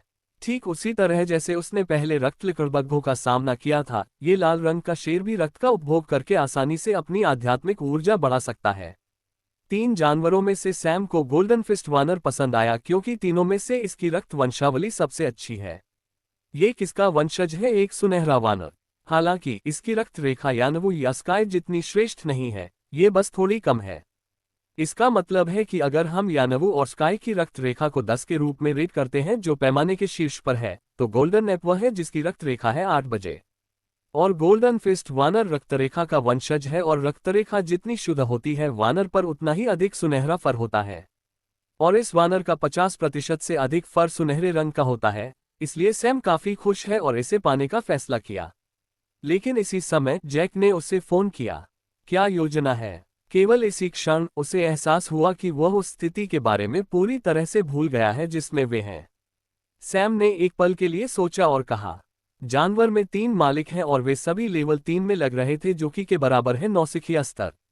जो जानवर उपयोग में आ रहे हैं वे स्तर 2 के चरम से लेकर स्तर 3 के मध्य चरण तक हैं। बॉस लेवल 3 के आखिरी चरणों से हो सकते हैं। अगर हमें इससे बिना किसी नुकसान के पार पाना है तो मुझे कहना होगा कि यह लगभग असंभव है, क्योंकि मुझे नहीं लगता कि ये बॉस जानवर दिखावे के लिए हैं और जब तक हम इसे बनाते हैं वे निश्चित रूप से इन मातहतों से आगे निकल जाएंगे। वे कोई कदम उठाएंगे और मुझे नहीं लगता कि हम अपनी वर्तमान स्थिति में इन मातहतों से आगे निकल पाएंगे। जब सैम ने ये शब्द कहे तो टीम के साथियों को लगा उदास, क्योंकि जानवरों की संख्या प्रतिभागियों की संख्या से 10 गुना है और सभी उम्मीदवार अपनी सर्वश्रेष्ठ स्थिति में नहीं है, इसलिए ये कार्य लगभग असंभव लग रहा था। जैसा कि मैंने देखा, इससे बाहर निकलने का एक ही रास्ता है स्थिति, लेकिन संभावना उतनी अधिक नहीं है। जब सैम ने ये कहा तो उन्हें फिर से आशा महसूस हुई, भले ही संभावना अधिक नहीं है, फिर भी वे इसे आजमाना चाहते हैं। आखिरकार कुछ न होने से तो ये बेहतर है। पहले आइए हम एक ऐसी जगह बनाते हैं जहां आपको कम निशाना बनाया जाएगा। फिर सैम ने हॉक की ओर देखा और उसे कुछ समझाया। इसलिए कुछ क्षणों के बाद सैम और हॉक दोनों ने हवा के झोंकों से अपने आसपास के सभी पेड़ों को काटना शुरू कर दिया। वे तेजी से आगे बढ़े और समूह के चारों ओर लकड़ी के ढेर बनाने शुरू कर दिए, जबकि जैक और फिलिप ने उन्हें सैम के कहे अनुसार व्यवस्थित किया। हालांकि जानवर शायद तेज गति से नहीं चल रहे थे, लेकिन परीक्षकों की व्यवस्था ने उम्मीदवारों को सोचने दिया। बाहर निकलने के बाद भी उन्हें नहीं लगा कि उनके पास पर्याप्त समय है। इसलिए तब तक दोनों तरफ के जानवर उनके करीब आ गए और 20 मीटर की दूरी पर सैम के साथियों ने एक बड़ी धधकती आग को घेर लिया। सभी उम्मीदवार और जानवर चौंक गए, और जो जानवर अब उनके बहुत करीब थे वे आग से बचने लगे। आग से पता चल रहा था कि अभी भी बहुत सारी लकड़ी बचाकर रखी हुई है। अब केवल अग्नि प्रकार के जानवर हैं जो सक्रिय रूप से आग की ओर बढ़ रहे हैं, लेकिन ये पूरी भीड़ द्वारा हमला किए जाने से बेहतर है। इसलिए सैम और उसके साथी आग से घिरे लगभग 10 वर्ग मीटर के वर्ग क्षेत्र में खड़े थे और अपने अगले कदम के बारे में सोच रहे थे। एक प्रतिभा का पुनः जन्म। निर्माता विनाशक बैटल। सैम ने इतनी भीषण आग क्यों लगाई? यानी वह जानवरों की मूल प्रवृत्ति का इस्तेमाल अपने फायदे के लिए कर रहा है। कोई भी जानवर जिसमें आग की विशेषता नहीं है वह उसके प्रति प्रतिकूल है, और चूंकि जानवरों के मालिक उच्च स्तर के नहीं लगते हैं और वे प्रत्येक जानवर को बलपूर्वक लौ से निपटने के लिए नियंत्रित नहीं कर सकते हैं। यदि यह सच नहीं होता, सैम पेड़ों को काटने की अपनी गति को लेकर आश्वस्त है, तो वह इस समस्या के बारे में नहीं सोचता। अब केवल अग्नि प्रकार के जानवर जो जानवरों की पूरी भीड़ की तुलना में बहुत अधिक नहीं है, वे ही आग के माध्यम से कूदकर उन पर हमला कर सकते हैं और वे उनसे निपट सकते हैं। उनके पास संक्षारक तरल के लगभग 20 कैप्सूल ही बचे हैं। चूंकि उसके पास असंख्य मृगतृष्णा गिरगिटों का कोई मांस नहीं है, इसलिए इसे और अधिक बनाना असंभव है। लेकिन फिर भी वे दूसरों से बेहतर स्थिति में हैं। अन्य टीमों को इसकी नकल करने का अवसर भी नहीं मिला क्योंकि जानवर पहले ही उन तक पहुंच चुके थे। जबकि हर कोई लड़ रहा है, सैम गोल्डन फिस्ट वानर को देख रहा है। हालांकि स्कारलेट शेर वह है जो उस प्रवेश द्वार की रखवाली कर रहा है जिसे उन्हें पार करना है। सैम का पहला लक्ष्य अभी भी बंदर है। इसके दो कारण हैं, और एक है वानर की रक्तरेखा। यदि वह वानर की रक्तरेखा को शुद्ध कर सकता है तो उसके अधीन एक महान पालतू जानवर होगा। एक लंबा वानर बटलर कुछ आधुनिक औपचारिक कपड़े पहने हुए है। सैम को वास्तव में यह विचार पसंद आया, और एक और कारण है जिसके बारे में वह वास्तव में निश्चित नहीं है। अतः अब वह उस वानर के निकट पहुंचने का उपाय सोच रहा है। उसके पास एक विचार है, लेकिन वह सोच रहा है कि क्या कोई और रास्ता है, क्योंकि यह थोड़ा जोखिम भरा है। कुछ देर सोचने के बाद भी उन्हें कोई विकल्प नहीं मिला तो उन्होंने निर्णय लिया। सैम आग के बीच से कूदा और अपने साथियों को यथासंभव लंबे समय तक आग बनाए रखने का निर्देश देने के बाद क्षेत्र से बाहर आ गया। उस पर पहले से ही कुछ जानवरों द्वारा हमला किया जा रहा था, लेकिन सैम ने अपने हाथों में 2 हड्डी वाले चाकू पकड़ लिए और बंदर की दिशा में बढ़ने लगा। उसने अपनी ओर आने वाले हर जानवर के सबसे संवेदनशील हिस्सों पर वार किया, जैसे आंख, कान, दिल। उसने अपने हमलों में सबसे कुशल होने के लिए हर कदम पूरी एकाग्रता और न्यूनतम प्रयास के साथ उठाया। जब वह अपनी वांछित दूरी पर पहुंच गया, जहां लेवल 3 के जानवरों का घनत्व अधिक होता है, तो उसने अपने कदम रोक दिए और एक हाथी जैसे जानवर की तलाश की जो उसके पास है। पहली बार उसने अपनी मौलिक शक्तियों को सक्रिय किया, और जल्द ही एक विशाल प्रचंड अग्नि बवंडर ने जानवरों को उससे दूर कर दिया और एक विशाल खुली जगह दिखाई दी। सैम ने अपनी बनियान के पीछे से कपड़े का छोटा थैला निकाला और खाने का हिस्सा तुरंत निकल लिया। आखिरी हमला उनकी चालों में से एक था जिसमें हवा के साथ अग्नि ऊर्जा का उपयोग किया जाता है, जिससे आग की तीव्रता बढ़ जाती है। लेकिन इसने उसे लगभग खाली कर दिया, और ये भोजन के अंश वही हैं जो उसने सबसे हल्के भोजन वितरण से संग्रहित किए थे। यहाँ तक कि अब उनका पूर्ण पुनर्स्थापन प्रभाव भी नहीं है, फिर भी यह कुछ न होने से बेहतर है। उसे निगलने के बाद उसकी ऊर्जा आधी हो गई। उसने तुरंत हाथी से निपटना शुरू कर दिया। उसने अपनी शारीरिक शक्ति का प्रयोग किया जो लेवल 3 जानवर के समान है, और भारी हाथी को हवा में ऊपर फेंक दिया। जब उनके साथियों ने ये देखा तो वे काफी भ्रमित हो गए, लेकिन अगले ही पल विशेष क्षेत्र में मौजूद सभी लोग और जो लोग स्थिति पर नजर रख रहे थे वे भी हक्के बक्के रह गए और उनके होश उड़ गए। सैम ने अपने पैरों के नीचे अपनी पवन तात्विक ऊर्जा को केंद्रित किया, और जब उसने खुद को मोड़ा तो इससे पहले कि वे समझ पाते कि वह क्या कर रहा है, बहुत तेज गति से संपीड़ित हवा का एक बड़ा विस्फोट उसके माध्यम से ऊपर की ओर हुआ। जब वह हाथी के समानांतर बिंदु पर पहुंचा तो उसने अपने शरीर को हवा में मोड़ लिया और अपने पैरों को हाथी के शरीर पर थपथपाया। अब वह क्षैतिज स्थिति में है और उसका सिर वानर की ओर है। एक मुस्कुराहट के साथ फिर से हवा का एक बड़ा विस्फोट हुआ, क्योंकि उसे उसी समय बंदर की ओर गोली मार दी गई थी। हाथी को भी गोली मार दी गई थी और वह जमीन पर जानवरों से टकराते हुए एक क्षैतिज प्रक्षेप्य में बदल गया था। सैम को बंदर की ओर एक गोली की तरह मारा गया, जिससे बंदर पूरी तरह से चकमा खा गया। लेकिन जल्द ही बंदर ने खुद को टक्कर के लिए तैयार कर लिया। इस पर सैम मुस्कुराया और आखिरी क्षण में जानवर को तैयार होने का मौका दिए बिना उसके सामने 2 हड्डी वाले चाकू रख दिए। बूम, टक्कर छोटी नहीं थी और दोनों पक्ष घायल हो गए। सैम ने तुरंत खुद को ठीक करना शुरू कर दिया, लेकिन इसी क्षण उसने कुछ देखा और मुस्कुराहट छोड़े बिना नहीं रह सका। यानी वातावरण फिर से आध्यात्मिक ऊर्जा से भर गया है, और यह उसके लिए अच्छी खबर है क्योंकि वह अपने आसपास की आध्यात्मिक ऊर्जा को नियंत्रित कर सकता है। इसलिए उसने अपने पास मौजूद भोजन का आखिरी हिस्सा निकाला और बिना किसी परवाह के उसे खा लिया। वह अब काफी आश्वस्त है। बंदर धीरे धीरे खड़ा हो गया क्योंकि कई चोटों के कारण उसमें से खून बह रहा था।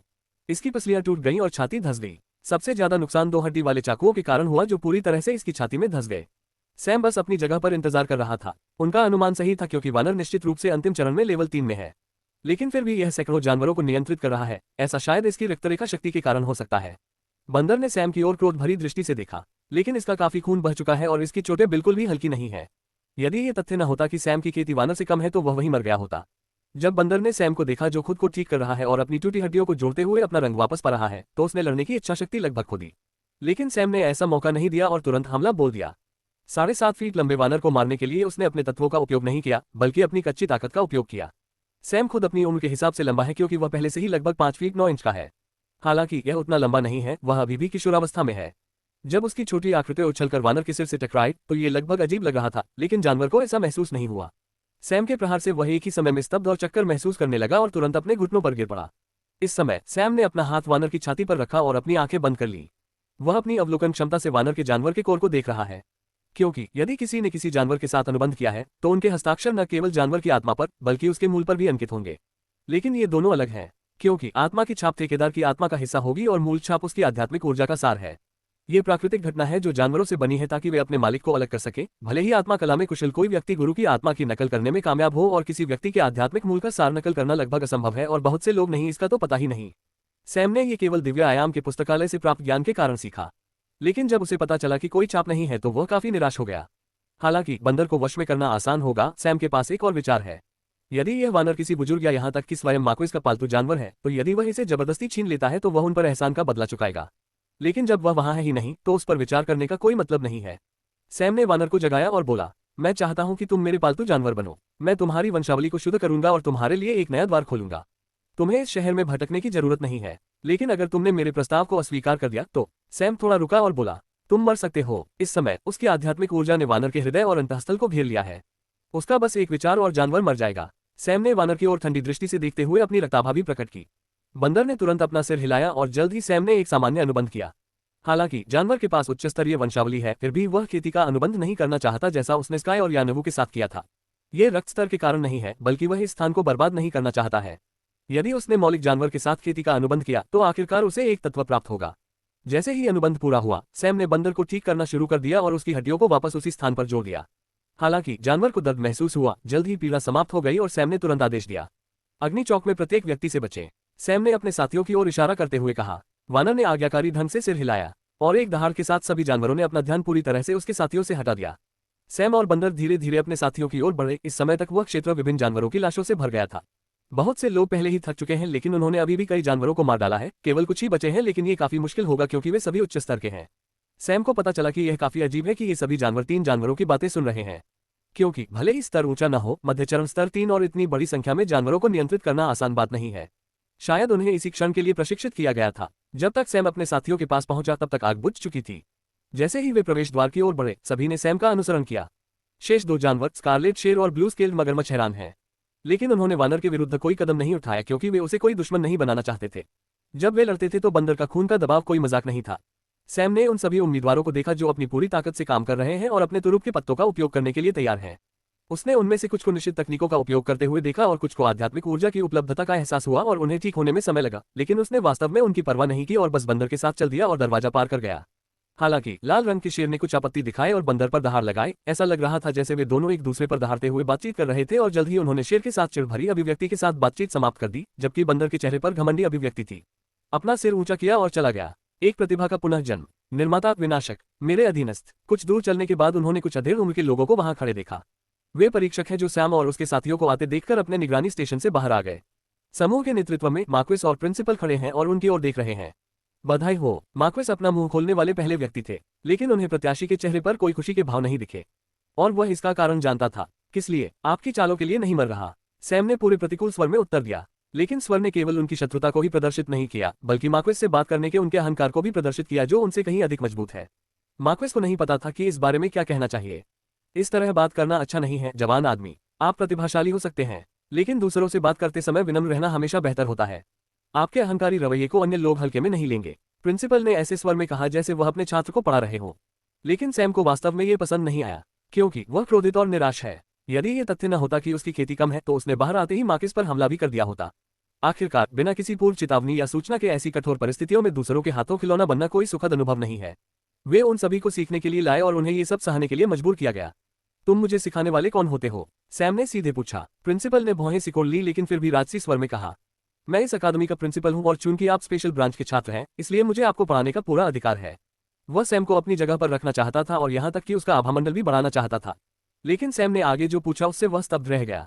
ठीक है, मैं वास्तव में उनके शिक्षण तरीकों से आश्चर्यचकित हूँ, लेकिन मैं सिर्फ ये सोच रहा हूँ कि आप अपने आधे से अधिक छात्रों को मारकर उन्हें क्या सिखाना चाहते हैं। सैम ने कहा कि जैसा कि उन्होंने विशेष क्षेत्र की ओर इशारा किया था। इस संबंध में प्राचार्य कुछ भी नहीं बता पाए। इसका उनके पास कोई जवाब नहीं था। हालांकि उसके पास उच्च अधिकारियों से आदेश थे। इस पूरे समय उसने केवल आदेशों का पालन करना अपना कर्तव्य समझा, क्योंकि उसने उम्मीदवारों की पीड़ा देखी। लेकिन जब सैम ने उससे सवाल किया और उसने एक शिक्षक के रूप में अपने पेशेवर दृष्टिकोण से सोचा, उसे शर्म महसूस हुई। जहां तक मेरे अहंकारी होने की बात है, मैं अब सिर्फ साहसी और ईमानदार हूँ। अगर मैं अहंकारी व्यवहार करूंगा तो आप दोनों इसे बर्दाश्त करने में भी सक्षम नहीं है। उसने अपनी बात कही और चला गया। लेकिन कुछ कदम चलने के बाद मार्क्विस ने उसे पीछे से बुलाया। सैम, अगले चरण के बारे में। इससे पहले कि वह वाक्य पूरा कर पाता, सैम ने उसे रोक दिया। मैं छोड़ता हूँ। तुम्हारे पास वह विकल्प नहीं है सैम। जिस क्षण से तुम यहाँ से बाहर आए हो, तुम्हारे पास कोई विकल्प नहीं है। जब तुम अंदर हो तो तुम्हें छोड़ देना चाहिए था। अब तुम पहले से ही एक बात पर सवार हो। तुम्हें या तो वहां से गुजरना चाहिए या फिर आपको इसके परिणाम भुगतने होंगे।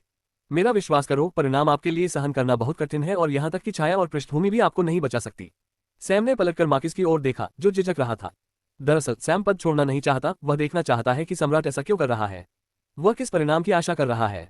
क्योंकि सैम एक बात जानता है, अगर आगे के परीक्षण ऐसे ही होंगे तो जो व्यक्ति अंततः उन सभी से बच जाएगा और इससे आगे निकल जाएगा, वह सामान्य व्यक्ति नहीं होगा। उसमें भारी मनोवैज्ञानिक परिवर्तन होगा। अंतिम परिणाम एक अत्यधिक संवेदनशील, निर्दयी राक्षस होगा। इंसान धीरे धीरे अपनी इंसानियत खोता जाएगा, और यदि उस व्यक्ति का आगे भी इसी तरह से पालन पोषण किया जाए तो वह एक चलती फिरती आपदा बन जाएगा। यही कारण है कि वह कुछ जानकारी हासिल करने के लिए मार्क्विस को दोषी ठहराने के लिए ये बयान दे रहा है। आखिरकार मार्क्विस ने अपना मुंह खोला। मैं आपको विवरण नहीं बता सकता, लेकिन अब से हम केवल परीक्षक हैं, परीक्षण के प्रभारी लोग नहीं। यदि आप अभी छोड़ देते हैं तो आपको अपनी युवावस्था दौड़ने में बितानी होगी, और यदि आप ऐसा नहीं करते हैं तो तुम्हें मार दिया जाएगा। सैम ने थोड़ा सोचा और सहमत हो गया, क्योंकि वह समझ गया था कि उसे अधिक जानकारी नहीं मिलेगी। तब मार्क्विस ने कहा, आपके पास आराम करने के लिए 2 दिन है और आपको तीसरे दिन सुबह मार्क्विस तरीके से इकट्ठा होना है। सैम ने सिर हिलाया और अपने साथियों के साथ चलने लगा। लेकिन मार्क्विस ने फिर फोन किया। क्या? सैम ने पूछा, क्योंकि वह थोड़ा नाराज लग रहा था। मार्क्विस ने धीरे से बंदर की ओर इशारा किया। सैम ने प्रश्नवाचक दृष्टि से देखा और जल्द ही उत्तर आ गया। क्या आप उसे यहाँ छोड़ सकते हैं?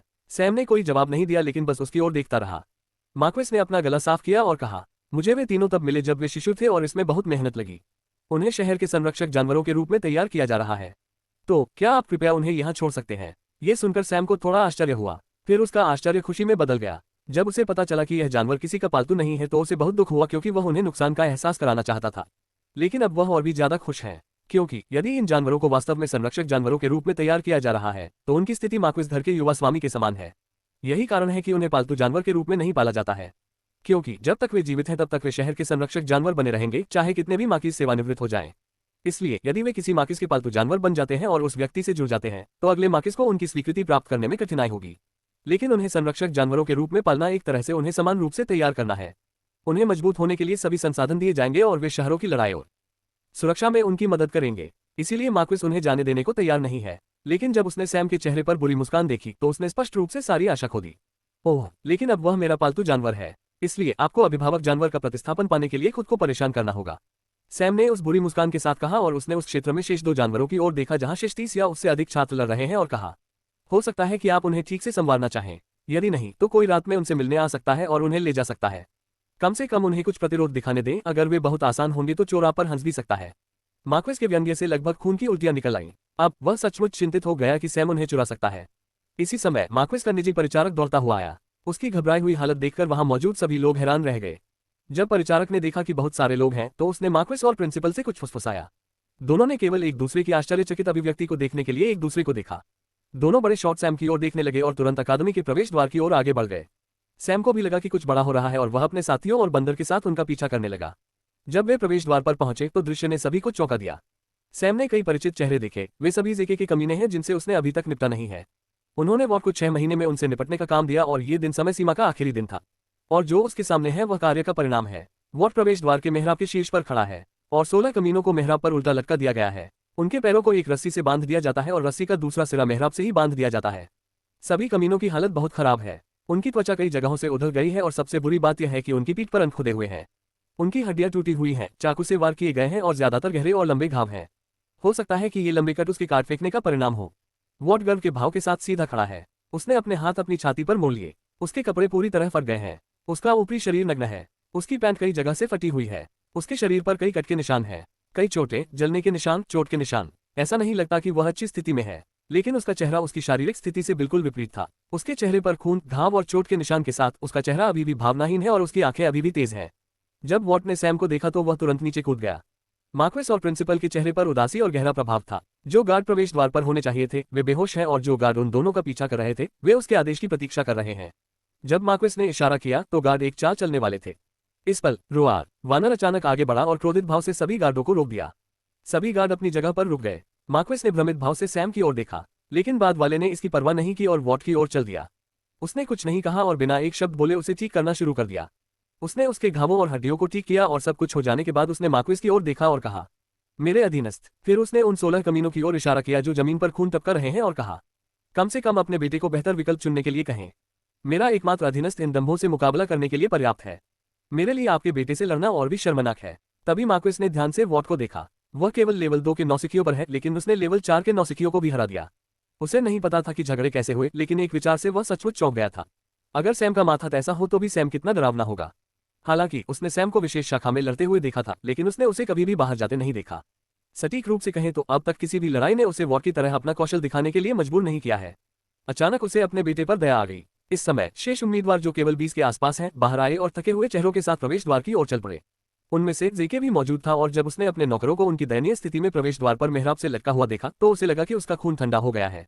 उसने अपने पिता की ओर देखा और जब उसे पता चला कि क्या हुआ है, सैम और उसका समूह पहले ही दूर जा रहे थे। जेके को अचानक महसूस हुआ कि उसके घुटने कमजोर हो गए हैं। वह तब से भी अधिक थका हुआ है जब वह विशेष शाखा क्षेत्र में था। एक प्रतिभा का पुनः जन्म, निर्माता विनाशक, C-108 वॉट का पुरस्कार। सैम अपने समूह के साथ अपनी हवेली वापस चला गया। जैसे ही वे अंदर आए, सैम ने वॉट को आराम करने के लिए कहा और तुरंत पिछवाड़े में चला गया और अपने कपड़े उतारने के बाद झील में उतर गया। वह पूरी तरह से थक गया है और उसे आराम करने की जरूरत है। हालांकि विशेष शाखा क्षेत्र में जलधारा है, फिर भी उसे अपनी झील में तैरने का आनंद आया। अपने पिछवाड़े में 1 घंटे से अधिक समय तक आराम से स्नान करने के बाद उसने अपनी पैंट पहनी और सूरज के नीचे घास पर लेट गया। भले ही उन्हें आध्यात्मिक ऊर्जा से रहित वातावरण से पूरी तरह अलग थलग विशेष शाखा क्षेत्र में कष्ट सहना पड़ा, लेकिन सैम को इसमें से एक सकारात्मक चीज मिली और वही है कि उनका शरीर आध्यात्मिक ऊर्जा का प्यासा है और ऊर्जा अवशोषण दर काफी अधिक हो गई है। हालांकि यह थोड़े समय के लिए है, फिर भी ये थोड़ा फायदेमंद है और जो कोई भी सफलता के कगार पर है उसे अतिरिक्त लाभ होगा यदि वह व्यक्ति इस स्थिति में है। सैम ने वहीं आराम किया और तैयार होकर अपने होवरबोर्ड पर पास के जंगल में चला गया। उसे एक जगह मिली जहां बहुत सारे पेड़ नहीं है और यह जांचने के बाद कि आसपास कोई नहीं है, उसने यानवो और स्काई दोनों को बाहर जाने दिया। दोनों जानवर ऊर्जा से भरपूर हैं। सैम पालथी मारकर बैठ गया और जल्द ही 2 जानवर और एक आदमी ऊर्जा साझा करने लगे। जब तक उनका काम खत्म हुआ दोपहर हो चुकी थी। उनके चारों ओर बहुत सारे प्रयोग किए हुए स्पिरिट पत्थर हैं। ऐसा इसलिए है क्योंकि सैम ने जानवरों से अपनी आध्यात्मिक ऊर्जा का हिस्सा लेने के बाद उसके शरीर की प्यास अभी भी तृप्त नहीं हुई है और उसने तुरंत आत्मा के पत्थरों को बाहर निकाल लिया और फिर भी उनके साथ खेती करता रहा। इसलिए दोपहर तक उसका शरीर स्थिर स्थिति में पहुंच गया। जब वह नौसिखिया स्तर 5 पर पहुंच गया, उसने सोचा कि वह अगले स्तर तक पहुंच सकता है, लेकिन स्तर 3 और 4 के बीच की बाधा उसके विचार से अधिक मजबूत है। उसके बाद उन्होंने पक्षियों को पूरे 6 महीने तक घूमने के लिए अकेला छोड़ दिया क्योंकि वे आयाम के अंदर फंस गए थे। वह वापस शहर चला गया। पहली बात, क्या उसे वो पुरस्कार देने की जरूरत है जिसका उसने वॉट से वादा किया था और उसे इसे पूरा करना होगा।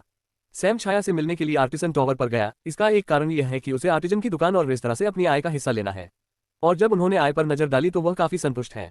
कुल 6 महीनों में उन्हें 10 मिलियन का मुनाफा हुआ और इसमें से 8 मिलियन से अधिक एनर्जी सेल से आया। वह इस बात से बहुत संतुष्ट है कि वह अपने चेहरे से मुस्कान नहीं हटा सका। आपका बिजनेस आइडिया काफी सफल है। भले ही हमने आपकी जितनी कमाई नहीं की, लेकिन वास्तव में हमें इससे काफी राजस्व मिला। छाया ने सैम को स्थानिक वलय देते हुए कहा। उसने अंगूठी ली और कुछ पूछा, क्या आपके पास कोई स्थानिक जैड है? उसने कुछ झिझक के साथ पूछा, क्योंकि यह एक दुर्लभ प्राकृतिक रूप से निर्मित स्थानिक भंडारण खनिज है, लेकिन इस जैड के बहुत अधिक उपयोग नहीं है। भंडारण क्षेत्र बहुत छोटा है और सबसे बुरी बात यह है कि प्रसंस्करण बहुत कठिन काम है, लेकिन इसका एक उपयोग है जिसकी सैम को जरूरत है। इसमें मौजूद वस्तुओं को आंशिक रूप से बाहर निकाला जा सकता है।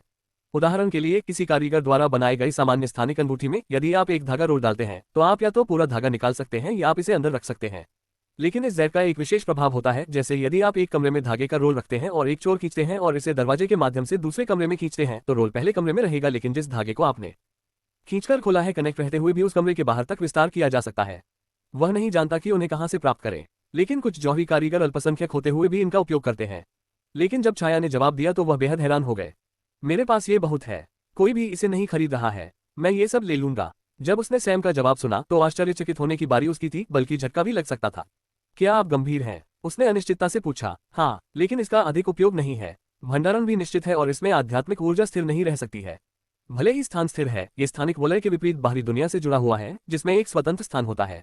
जब सैम ने उसे ये सब बातें कहते हुए सुना तो उसे समझ नहीं आया कि वह क्या सोचे।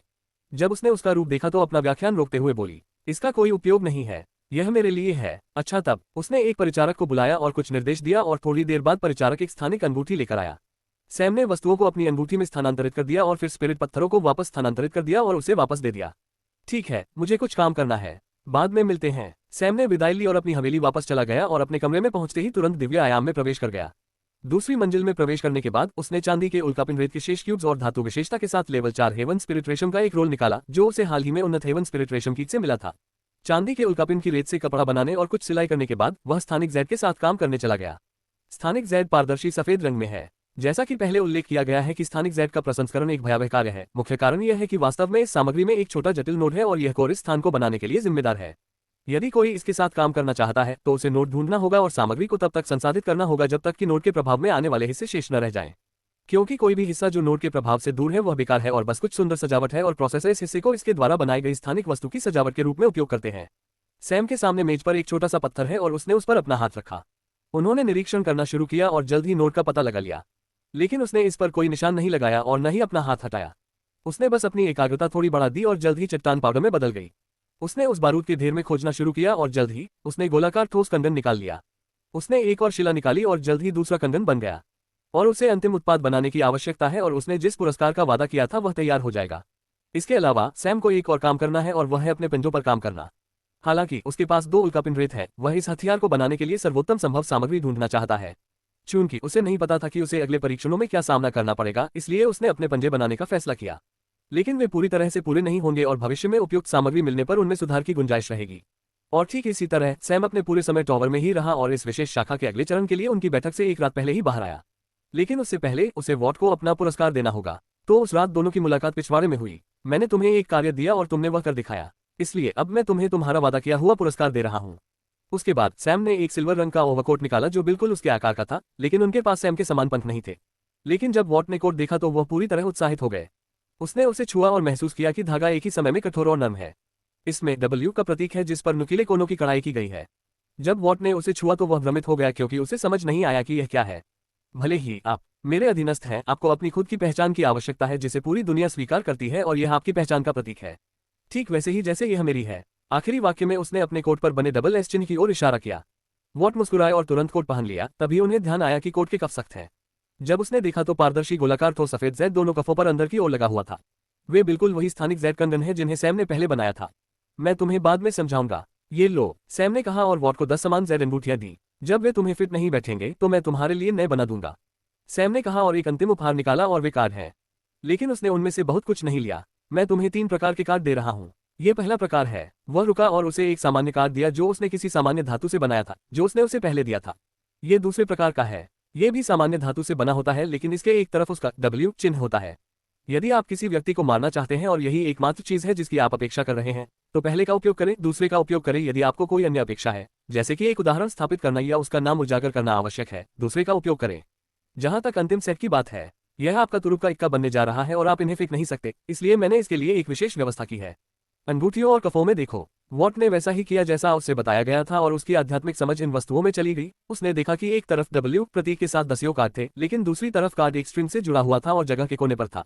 धागे का एक बड़ा रोल है। एक कार्ड निकालो, सैम ने बगल से निर्देश दिया। वॉट ने वैसा ही किया जैसा उससे कहा गया था और जब उसने कार्ड निकाला तो उसके साथ डोरी भी आ गई, लेकिन वह पूरी तरह बाहर नहीं आई। फेंक दो। जब उसने कार्ड फेंका तो वॉट को वैसा ही महसूस हुआ जैसा पहले उसने कार्ड के अपने सामान्य सेट के साथ किया था। लेकिन जब कार्ड पेड़ से होकर दूसरे कार्ड से टकराया तो उसने सैम के कुछ कहने से पहले ही कार्ड को सुरक्षित निकालने के लिए हवा के प्रवाह को नियंत्रित करते हुए डोरी को वापस खींच लिया। ये कार्ड सिल्वर स्पिरिट रेत से बने हैं। ये आपके साझेदार होंगे। हालांकि जब आप एक ही कार्ड का उपयोग करते हैं तो इसे नियंत्रित करना आसान होता है। एक ही समय में कई कार्डों का उपयोग करना मुश्किल होगा। यहाँ तक कि तार भी इसी से बने होते हैं, वही सामग्री, और यहाँ तक कि आपका कोड भी उसी से बना है। और फिर उन्होंने उल्कापिंड की रेत के बारे में मुख्य बिंदुओं का उल्लेख किया और अंत में इन शब्दों के साथ अपना भाषण समाप्त किया। इसे कभी मत खोना। इसके बाद वह लड़के को अकेला छोड़कर वहां से चला गया। एक प्रतिभा का पुनः जन्म। निर्माता विनाशक। C-109। अगला चरण। वॉट अभी भी अचंभे में था। जब उसे पता चला कि चांदी की उल्कापिंड रेत कितनी कीमती है तो वह खुशी महसूस किए बिना नहीं रह सका। उसने कभी नहीं सोचा था कि सैम उसे इतनी कीमती चीज देगा। इसलिए जब उसने सैम का अनुसरण करने का निर्णय लिया तो वह महसूस किए बिना नहीं रह सका कि उसका निर्णय सही था। इस समय सैम हवेली में प्रवेश करने के लिए उसके पिछले दरवाजे की ओर चल रहा है और जैसे ही वह अंदर जाने वाला था उसने रुककर कहा, अब आप वापस जा सकते हैं, शो खत्म हो गया है। जब उसने ये कहा तो फिलिप एक पेड़ पर छिपने के स्थान से बाहर आया। ठीक है, मैंने कभी नहीं सोचा था कि आप इतने दयालु होंगे। इतने सारे चांदी के उल्कापिंड रेत को उपहार में देना, और वह भी तब जब यह अभी भी ग्रेड 3 है। ये वास्तव में काफी उपहार है। मैंने कभी नहीं सोचा था कि आप इतने उदार होंगे। मैंने कभी नहीं सोचा था कि तुम इतने ज्ञानी भी हो। फिलिप एक पल के लिए स्तब्ध रह गया। सैम ने जारी रखा, उल्कापिंड रेत ग्रेडिंग के लिए सबसे कठिन सामग्रियों में से एक है, और यहाँ तक कि कुशल कारीगर भी इस पर अपना हाथ नहीं डाल सकते हैं, और यहाँ एक 17 वर्षीय नौसिखिया ने दूर से इसका अनुमान लगाया है। फिलिप को सचमुच नहीं पता था कि क्या कहना है, लेकिन इससे पहले कि वह प्रतिक्रिया दे सके, सैम ने एक बार और पूछा, आप एक कारीगर बनना चाहते थे, क्या आपने अभी तक निर्णय लिया है? उसके बाद सैम दो लोगों को उनके स्थान पर छोड़कर अंदर चला गया और दोनों अलग अलग चीजों के बारे में सोच रहे थे। कुछ देर बाद सभी लोग इकट्ठे हो गए क्योंकि वे पहले से ही मिलने और भोजन के लिए सैम के रेस्तरां में जाने के लिए सहमत हो गए थे। सैम ने पहले मैके को इसकी सूचना दी और एक निजी कमरा आरक्षित कर दिया, इसलिए वे सभी वहां गए और भरपूर भोजन किया। हवेली वापस आकर आरामदायक नींद ली। अगले दिन भोर में सभी उम्मीदवार मार्किस हवेली में एकत्र हुए। सैम ने अपना नियमित काला कोट पहना और साथ चल दिया। वानर और उसके सभी जानवरों को उसके दिव्य आयामों में भेज दिया गया। वॉट उनके पीछे सिल्वर कलर का नया कोट पहने हुए हैं। उनका चेहरा नए आत्मविश्वास से भरा हुआ था और उनमें एक नई आभा थी जो पहले से कहीं बेहतर थी। उसके आसपास हर कोई इसे नोटिस कर सकता है। फाल्क उसके पास उड़ रहा है। जब जेके ने सैम और वॉट को देखा तो उसे लगा कि उसका गला सूख रहा है और वह ठंडे पसीने से लथपथ हो गया। उसका चेहरा पछतावे से भरा था। नीली आग भी सैम को देख रही है, लेकिन उनका चेहरा भावशून्य है। कोई भी अंदाजा नहीं लगा सका कि वह क्या सोच रहा था। सबके इकट्ठा होने के बाद मार्क्विस ने सबकी ओर देखा और बोलना शुरू किया, आप में से सभी 30 ही बचे हैं जो विशेष शाखा के अगले चरण में जा रहे हैं। आप में से कई लोग छोड़ना चाहते थे, आप में से कई भाग नहीं लेना चाहते थे, लेकिन अब से यह आपके हाथ में नहीं है। आप लोगों को इसे जारी रखना होगा, चाहे आप इसे पसंद करें या नहीं, अन्यथा आपको कुछ गंभीर परिणाम भुगतने होंगे। इस प्रतियोगिता के अगले चरण में आपको मेरे क्षेत्र के अंतर्गत विभिन्न शहरों में भेजा जाएगा। आपके पास अधिकतम 1 वर्ष का समय होगा और इस समय में आपको इन सभी स्थानों की भूमिगत शक्तियों को साफ करना होगा। आपको ऑपरेशन में पूरा अधिकार दिया जाएगा और स्थानीय अधिकारी आपकी इच्छानुसार आपका सहयोग करेंगे। जो लोग अपने दिए गए क्षेत्र को पहले ही साफ कर सकते हैं वे मार्क्विस शहर में आ सकते हैं और यहाँ भूमिगत ताकतों को साफ करने में अपना हाथ आजमा सकते हैं, लेकिन अपने निर्दिष्ट क्षेत्रों को साफ करना आवश्यक है। उन भूमिगत ताकतों से जो कुछ भी तुम्हें मिलेगा वही तुम्हारा प्रतिफल होगा। और यदि आप किसी भी प्रकार के गुट को साफ नहीं कर सकते हैं तो आपको एक विस्तृत रिपोर्ट प्रदान करनी होगी कि आप ऐसा क्यों नहीं कर पा रहे हैं, और सबसे व्यवहार के साथ साथ उस गुट को दूर करने और साफ करने के लिए आपको किस चीज की आवश्यकता होगी इसका विवरण स्पष्ट रूप से प्रदान करना होगा। विधि जो आपको आधा अंक देगी। यहाँ तक कि अगर आप सभी गुटों को साफ कर देते हैं तो भी आपको एक रिपोर्ट प्रदान करनी होगी कि उस शहर में कौन से गुट हैं और वे किस प्रकार के सौदे करते हैं, और इससे संबंधित अन्य सभी जानकारी जिसमें गुट को साफ करने के लिए आपके द्वारा खर्च की गई लागत भी शामिल है। आपको अंक देते समय इन सभी पर विचार किया जाएगा। मेरी सलाह याद रखें, यदि आप लोगों के मन में बचने के लिए जानबूझकर खराब प्रदर्शन करने के बारे में कोई विचार आ रहा है तो मेरा सुझाव है कि आप उन विचारों से बचें, क्योंकि अगर तुमने सच में ऐसा किया तो तुम इसका परिणाम नहीं झेल पाओगे। ये सुनकर बहुत से लोगों के चेहरे उदास हो गए। आपको 3 टीमों में विभाजित किया गया है और आपके निर्दिष्ट क्षेत्र और आपके विशेष प्राधिकरण टोकन आपको दिए जाएंगे। इसके बाद उन्होंने अपने अटेंडेंट को इशारा किया और अटेंडेंट ने तुरंत अपनी टीमों के क्रम में उम्मीदवारों के नाम पुकारे, और आश्चर्य की बात यह है कि सैम और जैस्मीन सहित उसके साथी एक ही टीम में हैं और उनके साथ वे 2 भाई बहन भी हैं जिनकी सैम ने पहले मदद की थी। जब सैम ने टीम की व्यवस्थाएं देखी तो उन्हें कुछ संदेह हुआ। उसे लगा जैसे मार्क्विस ने जानबूझकर इस तरह की व्यवस्था की है, लेकिन उन्हें इसकी ज्यादा परवाह नहीं थी। टीमों के विभाजित होने के बाद एक अन्य परिचारक ने प्रत्येक टीम को एक स्क्रॉल दिया और उस स्क्रॉल के अंदर मार्क्विस क्षेत्र के अंतर्गत आने वाले काउंट शहरों की सूची है और जो इसका प्रभारी है। हालांकि तीनों टीमें अलग अलग क्षेत्रों में काम करेगी। स्क्रॉल में उनके तीनों कार्य शामिल थे। फाल्कन क्लिफ शहर सूची में क्यों नहीं है? हॉक वही है जिन्होंने ये सवाल पूछा था। मार्क्विस के अंतर्गत 10 गिनती है, लेकिन सूची में केवल 9 शहर हैं। हाल ही में किसी ने काउंट फाल्कन को फाल्कन क्लिफ शहर की भूमिगत सेनाओं को साफ करने में मदद की और वह भी उन्होंने प्रमुख संगठन को खत्म कर दिया। इसलिए गिनती ने पहले से ही ढीले सिरों को बांधना शुरू कर दिया है और शहरों की भूमिगत सेनाओं को भी साफ करना शुरू कर दिया है। उसका नियंत्रण। इसलिए यदि आप लोग हस्तक्षेप करते हैं तो आप प्रगति को धीमा कर सकते हैं, इसलिए फाल्कन क्लिफ शहर को सूची से हटा दिया गया है। जब मार्क्विस ने ये कहा तो जैक और सैम ने एक दूसरे से नजरें मिलाईं। उन्हें नहीं पता था कि सैम द्वारा की गई मदद का उन पर इतना असर होगा। मार्क्विस ने जारी रखा, अब से ये सभी क्षेत्र आपके अधिकार में हैं और इसमें गिनती के अधिकार के तहत शहर और शहरों के तहत गांव शामिल हैं। अपनी सर्वोत्तम क्षमता से सफाई करें। मेरे पास पहले से ही एक विशेष टीम द्वारा जांच की गई भूमिगत ताकतों की रिपोर्ट है, इसलिए मैं इनसे नतीजों की तुलना करूंगा और स्थानीय अधिकारियों से हाथ मिलाकर फर्जी रिपोर्ट बनाने के बारे में सोचूंगा भी नहीं। आप जब चाहें और जहां चाहें प्रस्थान कर सकते हैं। मुझे बस उसी स्थान पर ठीक 1 साल बाद की रिपोर्ट चाहिए। शुभकामनाएं। इसके बाद मार्क्विस वहां से चला गया। सैम भी मार्क्विस हवेली से बाहर निकला और शहर वापस चला गया। कुछ देर सोचने के बाद उसने कहा, हर कोई, यदि आप कुछ भी खरीदना चाहते हैं जो उस क्षेत्र में उपलब्ध नहीं हो सकता है जहां हम जा रहे हैं, तो आप जा सकते हैं और खरीद सकते हैं। हम दोपहर को बिजनेस जोन के चौराहे पर मिलेंगे। सभी ने सिर हिलाया और अपनी अपनी खरीदारी करने चले गए और कुछ जाने से पहले एक और हार्दिक भोजन करने गए। अब वहां केवल 3 लोग हैं और वे सैम, वॉट और जैक हैं। जैस्मीन कुछ खरीदने के लिए केली के साथ निकली। तो हम काले पानी से मिलने वाले इनाम के बारे में क्या करने जा रहे हैं? सैम के बताने से पहले ही जैक ने सीधे पूछ लिया। सैम भी इस बारे में सोच रहा है। वह स्पष्ट रूप से काले पानी का इनाम दूसरों के साथ साझा नहीं करना चाहता। यदि ये केवल स्पिरिट पत्थर और यहाँ तक कि जड़ी बूटियां और सामान्य अयस्क हैं तो उसे इतना विरोधाभासी महसूस नहीं होगा। लेकिन उल्कापिंड की रेत बिल्कुल भी विकल्प नहीं होगी। कुछ देर सोचने के बाद सैम ने कहा, हम इनाम के मामले को एक तरफ रख देंगे। हम उस समय टीम के योगदान के अनुसार इनाम को विभाजित करेंगे। लेकिन मुझे उल्कापिंड की रेत साझा करने में कोई आपत्ति नहीं है, चाहे कुछ भी हो। मुझे व्यवस्था से कोई समस्या नहीं है और चूंकि टीम के अधिकांश साथी अजनबी नहीं है, इसलिए उन्हें कोई आपत्ति नहीं होगी। यदि आपने नेतृत्व किया और बेहतर स्कोर हासिल किया तो आपको सबसे अधिक इनाम मिलेगा। जैक ने उत्तर दिया, हम शहर छोड़ने के बाद इस बारे में देखेंगे। उनकी चर्चा के बाद सैम छाया से मिलने के लिए आर्टिसन टॉवर गया। क्या आप जानते हैं कि मुझे जानवर की थैली कहाँ मिल सकती है? उन्होंने छाया से पूछा कि उनके सामने फलों के रस का आनंद कौन ले रहा है। ऐसा लग रहा था कि वह कुछ सोच रही थी और थोड़ी देर की चुप्पी के बाद उसने जवाब दिया, बीस्ट पाउच थोड़ी उच्च स्तरीय वस्तु है और यह केवल ड्यूकडॉम की राजधानी शहरों में उपलब्ध है। यदि आप वास्तव में एक चाहते हैं तो आप गोल्डन हॉर्स ट्रेडिंग कंपनी में अपनी किस्मत आजमा सकते हैं। वे सबसे बड़ी व्यापारिक कंपनियों में से हैं ड्यूकडॉम में और यहाँ उनके शाखा नेता के पास एक हो सकता है। सैम ने उसे धन्यवाद दिया और बिजनेस जोन में वापस चला गया। उसने अपने रेस्तरां में कुछ खाया और अपने साथियों का इंतजार करने के लिए शहर के चौराहे पर चला गया। जब सभी लोग एकत्र हुए तो वे सैम के नेतृत्व में गोल्डन हॉर्स ट्रेडिंग कंपनी में गए। कंपनी के रिसेप्शन पर पहुंचने के बाद सैम ने रिसेप्शनिस्ट को अपना कारीगर बैज दिखाया और प्रभारी व्यक्ति से मिलने का अनुरोध किया। 15 मिनट बाद सैम को एक निजी बैठक कक्ष में आमंत्रित किया गया जहां एक मध्यम आयु वर्ग का व्यक्ति उसका इंतजार कर रहा था। कुछ पाखंडी औपचारिक खुशियों का आदान प्रदान करने के बाद सैम मुद्दे पर आया। प्रबंधक, मुझे एक जानवर की थैली चाहिए और मेरे एक दोस्त ने कहा कि मैं इसे यहाँ पा सकता हूँ। सर, सैम अच्छी तरह से सूचित है। एक हफ्ते में ड्यूकडॉम कैपिटल से एक गाड़ी आएगी। मैं आपके लिए एक खरीदने के लिए उनसे बात करूंगा। लागत काफी अधिक है, ये लगभग 500,000 है।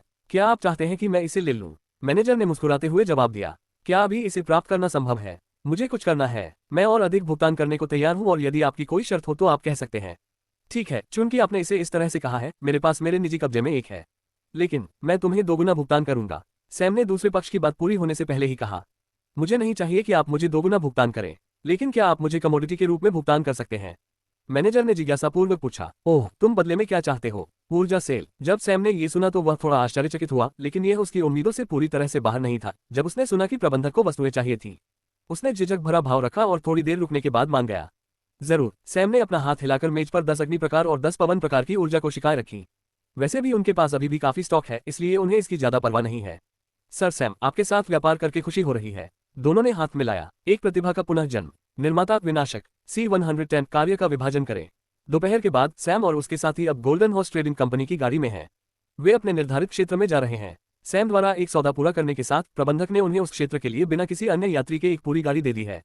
सैम अपने हाथ में एक थैली लेकर खेल रहा है। ये जानवर की थैली है जो जानवरों को पकड़ने के लिए बनाई गई डिवाइस है, लेकिन ये रहने की जगह बड़ी नहीं है और अगर जानवरों को इस थैली में रखा जाए तो वे हाइबरनेशन की स्थिति में आ जाएंगे और बिल्कुल भी खेती नहीं कर पाएंगे। उसने इतना खर्च केवल यानगू, स्काई, पैंथर्स और वानर को ले जाने वाले अपने दिव्य आयाम को कवर करने के लिए किया, क्योंकि अब थैली में केवल फाल्क है। जहां तक प्रबंधक द्वारा खरीदी गई ऊर्जा कोशिकाओं की बात है तो वह मैनेजर के इरादों का स्पष्ट रूप से अनुमान लगा सकता था। दूसरा पक्ष शायद उत्पाद को रिवर्स इंजीनियर करना चाहेगा और गोल्डन हॉर्स ट्रेडिंग यूनियन के विशाल वितरण चैनलों के साथ वे भाग्य कमाएंगे। लेकिन क्या ये वाकई इतना आसान है? बेहतर होगा कि वे इसे जबरदस्ती तोड़ने या धातु के विस्तार को खींचने की कोशिश न करें।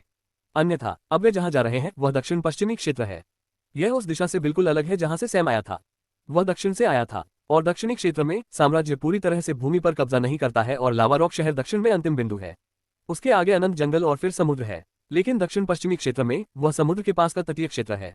उनके समूह के अंतर्गत 3 काउंट क्षेत्र तटरेखा के पास है और 1 काउंट शहर तो तटरेखा का हिस्सा भी है। सैम ने स्क्रॉल को देखा और स्थिति को स्पष्ट रूप से समझा। फाल्कन क्लिफ शहर और इसके अंतर्गत आने वाला क्षेत्र इन तीनों शहरों की तुलना में छोटा है। प्रत्येक गिनती में स्टारवुड शहर जैसे लगभग 7 शहरों का क्षेत्र होता है और इनमें से प्रत्येक शहर में 8 से अधिक गांव होते हैं। अब वे गिनती के शहरों में से एक में जा रहे हैं और इस गाड़ी पर जाने में 15 दिन से अधिक समय लगता है। यदि वह अकेला होता तो सैम शायद स्काई पर तेजी से वहां जाता, यहां तक कि उसका होवरबोर्ड भी इससे तेज होता अगर वह सिर्फ अतिरिक्त ऊर्जा कोशिकाओं के एक सेट का उपयोग करता। लेकिन अब उन्हें आधा महीना यात्रा में ही बर्बाद करना पड़ेगा। इन 15 दिनों में समूह को कुछ विशेष सामना नहीं करना पड़ा।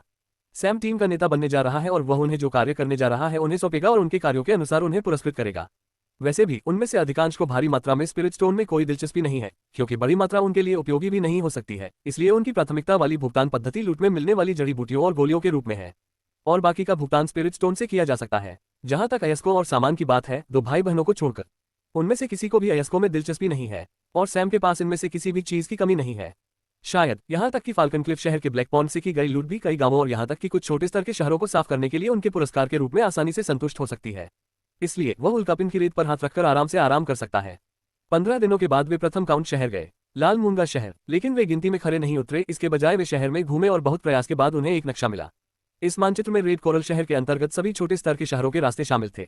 वे शहर से बाहर निकल गए और सैम ने अपनी गाड़ी और धधकते पृथ्वी बैलों को बाहर निकाला। बैल अब लेवल 3 को तोड़ने के कगार पर हैं। आखिरकार वे दिव्य आयाम में सैम द्वारा लगाई गई जड़ी बूटियों को खा रहे हैं, इसलिए यह अजीब होगा यदि वे तोड़ने का कोई संकेत नहीं दिखाते हैं। और जल्द ही वे सिल्वरकाप नामक शहर में गए। ये शहर स्टारवुड शहर के समान स्तर का है, लेकिन समुद्र तट पर है। जब टीम के साथियों ने सोचा कि वे कुछ समय के लिए शहर में बस जाएंगे, सैम ने एक बार फिर शहर में पूछताछ की और एक नक्शा पाया जिसमें सिल्वरकाप शहर के अंतर्गत आने वाले गांवों के सभी रास्ते थे। इसलिए अगले 2 दिनों के बाद वे अंततः एक छोटे से गांव में पहुंचे जो लावा रॉक गांव से थोड़ा बड़ा है। ये गांव सिल्वरकाप गांव के सबसे करीब है और खास बात यह है कि यह गांव समुद्र तट का भी हिस्सा है। जब सैम गांव पहुंचा तो उसे ताज़ा समुद्री हवा का एहसास हुआ। जब सभी अभ्यर्थियों को लगा कि उनकी थकान और मानसिक थकावट दूर हो रही है, वे गाड़ी से उतरे और जानवरों को दूर भगाया। वे गांव में दबे छिपे तरीके से दाखिल हुए, इसलिए अगर वे अधिकारियों के बजाय तमाशबीन बनकर देखें तो स्थिति को बेहतर तरीके से समझ सकते हैं।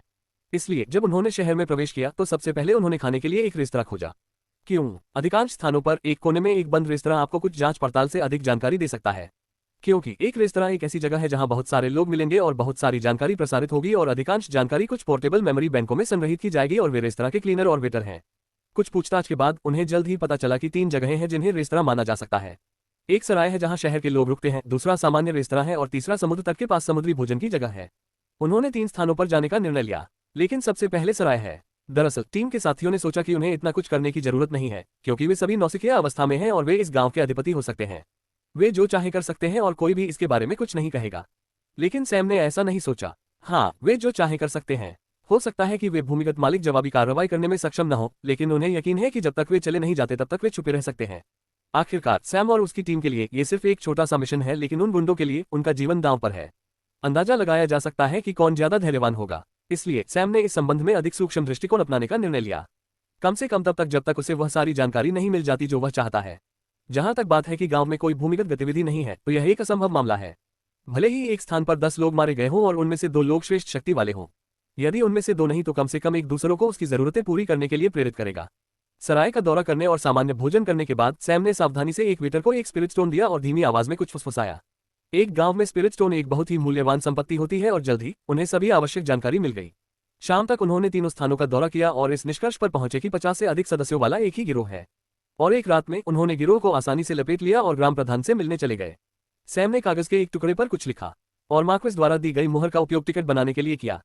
उन्होंने दस्तावेज ग्राम प्रधान को सौंपते हुए कहा, हमारे यहाँ आने के बारे में सारी जानकारी सील कर दें। आपको इसका जिक्र सिटी लॉर्ड से भी नहीं करना चाहिए और अगर उन्हें आप में गलती मिलती है तो उन्हें ये दस्तावेज दिखाएं और अगर वास्तव में इसे आप पर थोपने की कोशिश करें तो आप ऐसा कर सकते हैं। इस पत्र के साथ काउंट पर जाएं और शिकायत करें। ग्राम प्रधान ने नम्रता से सिर हिलाया। इसके बाद ग्रुप चला गया। सराय के डाइनिंग हॉल में सैम समूह के साथ बैठा है और डाइनिंग हॉल में कोई अन्य लोग नहीं है। दोस्तों, आज मैंने तुम्हें दिखाया कि जानकारी कैसे प्राप्त करें और उनसे कैसे निपटें। और मैंने तुम्हें ये क्यों दिखाया? क्योंकि मार्क्वेस द्वारा दिया गया मिशन लगभग असंभव है। ऐसे एक छोटे से गांव में भी 50 से अधिक सदस्यों का एक गिरोह है और आप कल्पना कर सकते हैं कि एक छोटे स्तर के शहर में और एक गिनती के शहर में कितने सदस्य होंगे। मुख्य बात यह है कि हमें यात्रा करने और जानकारी एकत्र करने में अधिक समय लगेगा। जैसा कि आप देख सकते हैं, हमने यहाँ आने में लगभग 20 दिन लगाए हैं और एक छोटे गिरोह के बारे में सारी जानकारी प्राप्त करने के लिए 1 दिन की आवश्यकता है। इसलिए इस बारे में सोचें कि अगर हम इसी तरह आगे बढ़ते रहे तो सभी गांवों और शहरों के साथ काम करने में कितना समय लगेगा। सैम यहीं तक बोला और रुक गया। वह उन्हें चिंतन करने दे रहा है। उस संक्षिप्त विराम के बाद वह जारी रहा, इस पर काबू पाने के लिए मेरे पास एक समाधान है। हम यहाँ विभाजन करेंगे और अलग अलग ऑपरेशन करने के लिए आगे बढ़ेंगे। मैं, जैक और जैस्मीन एक टीम होंगे और हम उनसे निपटने के लिए काउंट शहरों की यात्रा करेंगे और शेष 7 लोग गांवों की यात्रा करेंगे और बलों को हटा देंगे। हालांकि हम केवल 3 लोग हैं, हम अपने दम पर प्रबंधन कर सकते हैं। जैसा कि आपने आज देखा, एक गांव को साफ करने में केवल 1 दिन लगेगा और यदि आप काम वितरित कर सकते हैं तो आप इसे आधे दिन में भी कर सकते हैं। वास्तव में आप गांव में एकल प्रदर्शन भी कर सकते हैं। आखिरकार आपका सबसे अधिक सामना लेवल 1 नौसिखिया से हो सकता है। मैं यात्रा के लिए अपनी गाड़ी और बैल आपके साथ छोड़ दूंगा। गांवों से निपटने के बाद आप छोटे स्तर के शहरों से निपटेंगे और जहां तक उन शहरों की खुफिया जानकारी का सवाल है। सैम रुका और उसने जो छोटा जानवर खरीदा था उसे निकाला और वॉट को दे दिया। वॉट छोटे स्तर के शहरों पर खुफिया जानकारी का प्रभारी होगा और आप स्वयं बलों से निपट सकते हैं। और मैं चाहता हूं कि इसे 6 महीने 10 दिनों में पूरा किया जाए। अगर हम ऐसा नहीं करते हैं तो हम गिनती के शहरों से मिलकर निपटेंगे। तब तक हम वहां से ब्लू फायर सिटी के लिए निकल जाएंगे।